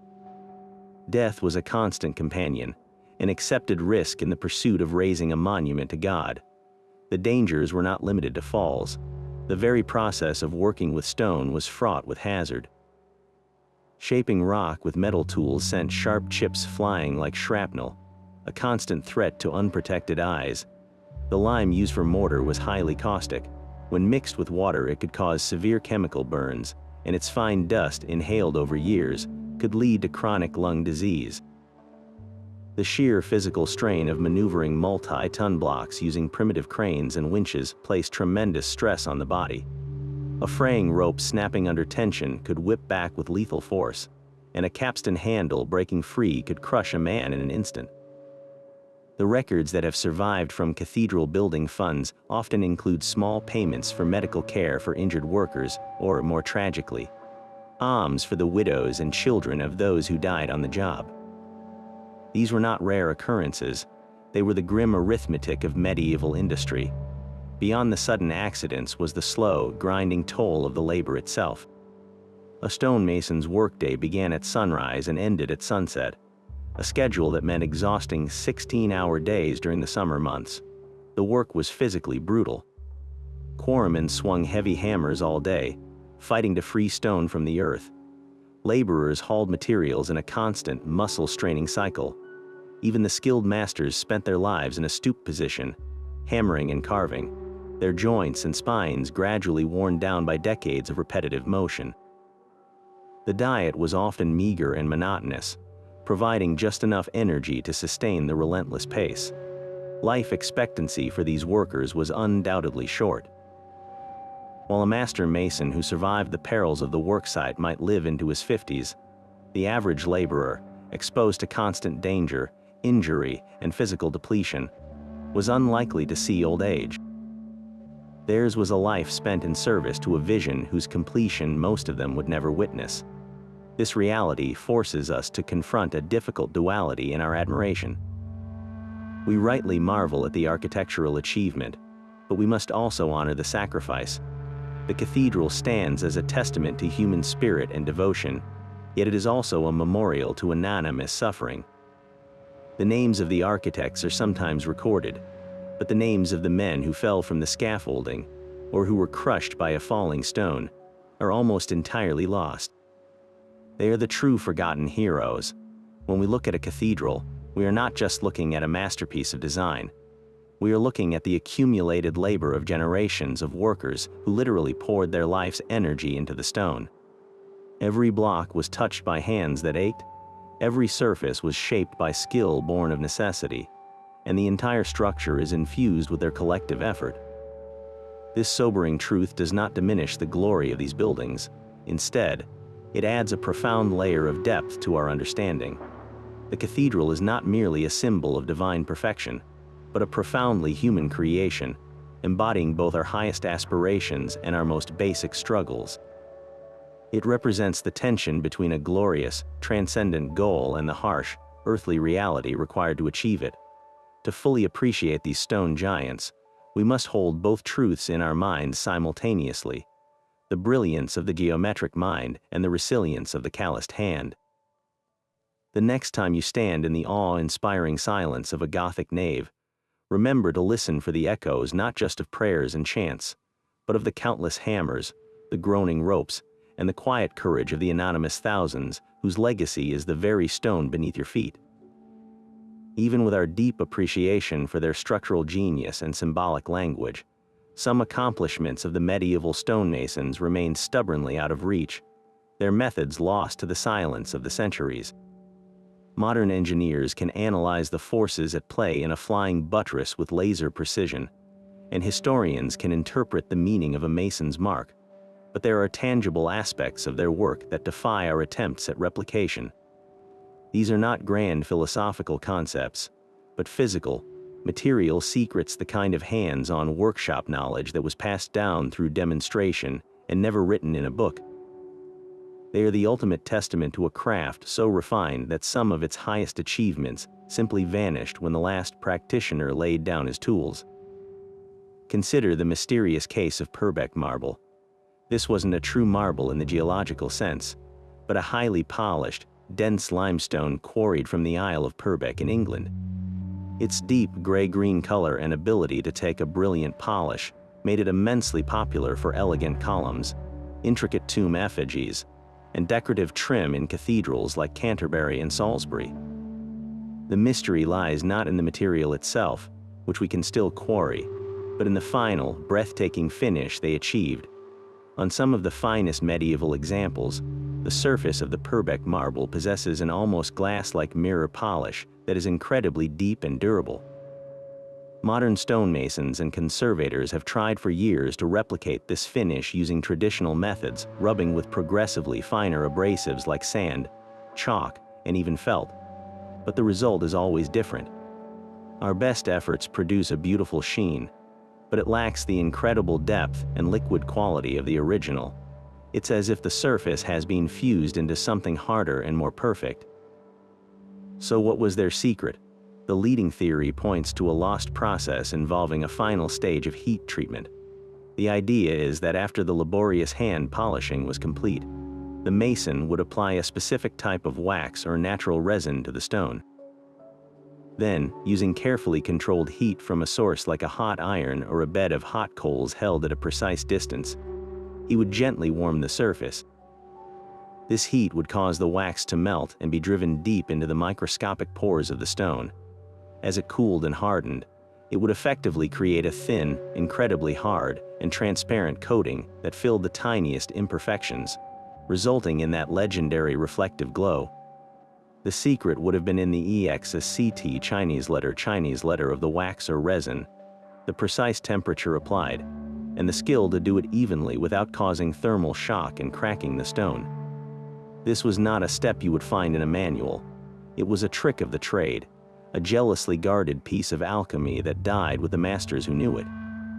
Another enduring mystery that has puzzled modern scientists is the composition of their mortar, specifically in structures that have demonstrated almost supernatural resilience. We've discussed the general lime-based recipes, but there are particular cases where the mortar seems to possess properties that go far beyond simple lime, sand, and water. In some ancient structures, including certain Roman aqueducts and a number of medieval castle foundations, the mortar has been found to be harder than the stone blocks it binds. It is incredibly resistant to water penetration and has survived in tidal zones or constantly damp conditions for 2,000 years, where modern Portland cement would have degraded in a matter of decades. The Romans had a well-documented secret. They mixed their lime with volcanic ash, a pozzolanic material that creates a chemical reaction leading to a cement that cures underwater and grows stronger over time. The mystery is that this recipe was largely lost after the fall of Rome. only to be rediscovered in the modern era. Yet, there are medieval structures exhibiting similar durability, suggesting that some guilds might have stumbled upon their own unique formulas using locally available materials. The question is, what were they? Did they use crushed, fired clay tiles, which can have pozzolanic properties? Did they add specific types of wood ash or even animal fats to create a more hydrophobic mix? Analyzing these ancient mortars is incredibly difficult because the chemical processes are complete, and the exact original ingredients are obscured. Even when we identify components, replicating the exact preparation method, the grinding fineness, the mixing sequence, the curing conditions eludes us. It's like having a list of ingredients for a cake without the instructions for baking time and temperature. The result is never quite the same. This suggests that the secret wasn't just in what they used, but in an entire, nuanced process that constituted a form of chemical craftsmanship we can no longer access. Beyond these material secrets, there is a more subtle skill we have likely lost: the intuitive sense of scale and proportion that allowed them to work without detailed engineering drawings. A modern architect produces reams of plans, elevations, and cross-sections, specifying every dimension down to the millimeter. The medieval master mason often worked from a full-scale drawing on a tracing floor and a set of geometric principles held in his head. He understood the relationship between parts in a way that was almost instinctual. For example, when a mason looked at a rough block of stone, he could seemingly visualize the final, complex, three-dimensional shape within it: the curve of a vault rib, the undercut of a leaf carving, with an accuracy that defies belief. This spatial reasoning, honed from childhood through a long apprenticeship of observation and practice, was a form of intelligence as valuable as any mathematical calculation. We see evidence of this lost intuition in the incredible speed with which some of these projects were completed, once the foundation was laid. The choir of the Abbey Church of St. Denis, the birthplace of Gothic architecture, was built in just 4 years. This would be an ambitious schedule even today with modern cranes and power tools. The ability to coordinate hundreds of workers, to have stones being cut at the quarry that would fit perfectly with stones being carved on site, all guided by a master's mental blueprint, points to a logistical and spatial genius that is difficult to quantify. We have better tools and more precise knowledge, but we may have lost the holistic, ingrained understanding that allowed them to build with such confident, breathtaking speed and accuracy. These lost techniques remind us that the medieval stonemasons' knowledge was a living thing, a blend of science, art, and an intuitive feel for material that was as unique as a fingerprint. Their greatest secret may have been that their craft was not just a collection of skills, but a way of seeing and interacting with the world that has, for the most part, silently passed from human experience. The profound legacy of these medieval masters did not simply vanish when the last Gothic spire was completed. Instead, their secret knowledge seeped into the foundations of our modern world, influencing everything from the skyline of a contemporary city to the very way we think about structure and design.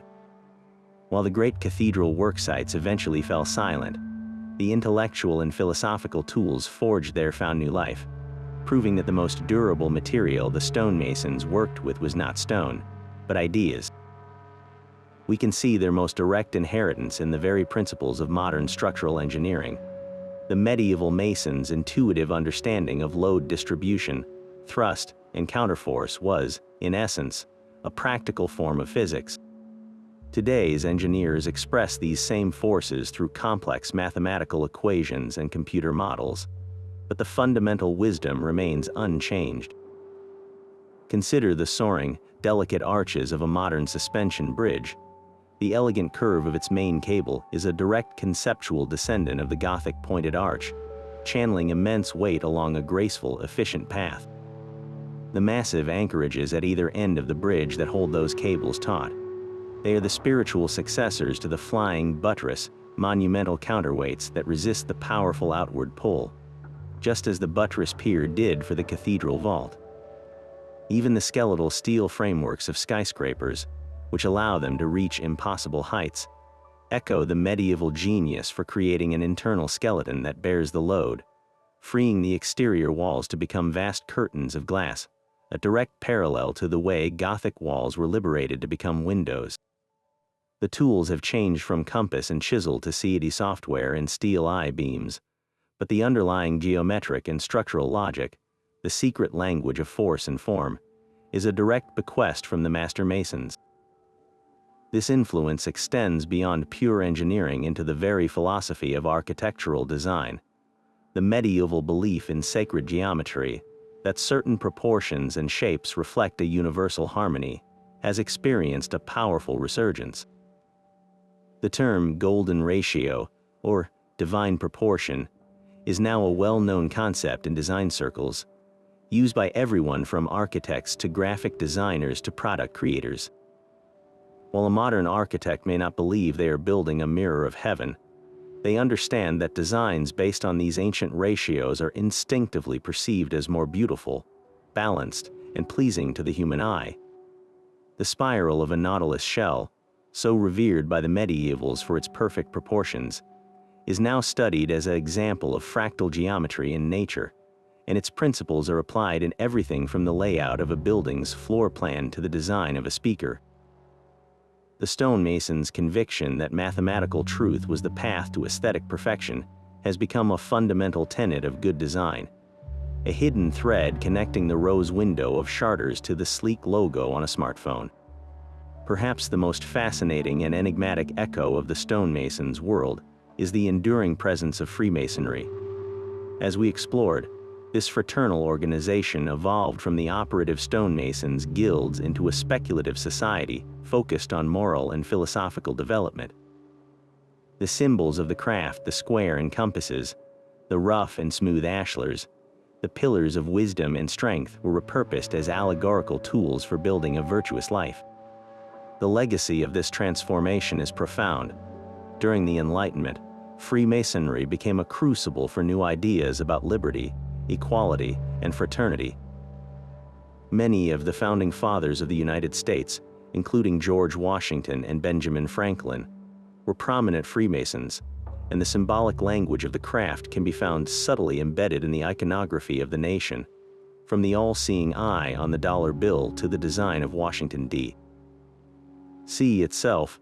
The Masonic ideals of tolerance, reasoned debate, and the pursuit of knowledge outside the confines of state-sanctioned dogma helped shape the intellectual climate that gave birth to modern democracy. In this way, the secret brotherhood of the cathedral yard indirectly helped lay the groundwork for the political structures of the contemporary world. Even the stonemasons' mystical and esoteric legacy persists. The fascination with their hidden symbols, from the green man to the celestial alignments of their buildings, has fueled centuries of speculation and inspired countless works of fiction, from Umberto Eco's Foucault's Pendulum to modern thrillers like The Da Vinci Code. This pop culture presence, while often sensationalized, speaks to a deep, enduring human curiosity about the possibility of a secret history, a hidden knowledge passed down through the ages. It confirms that the Masons' greatest trick was not just building with stone, but building mystery itself into our cultural DNA.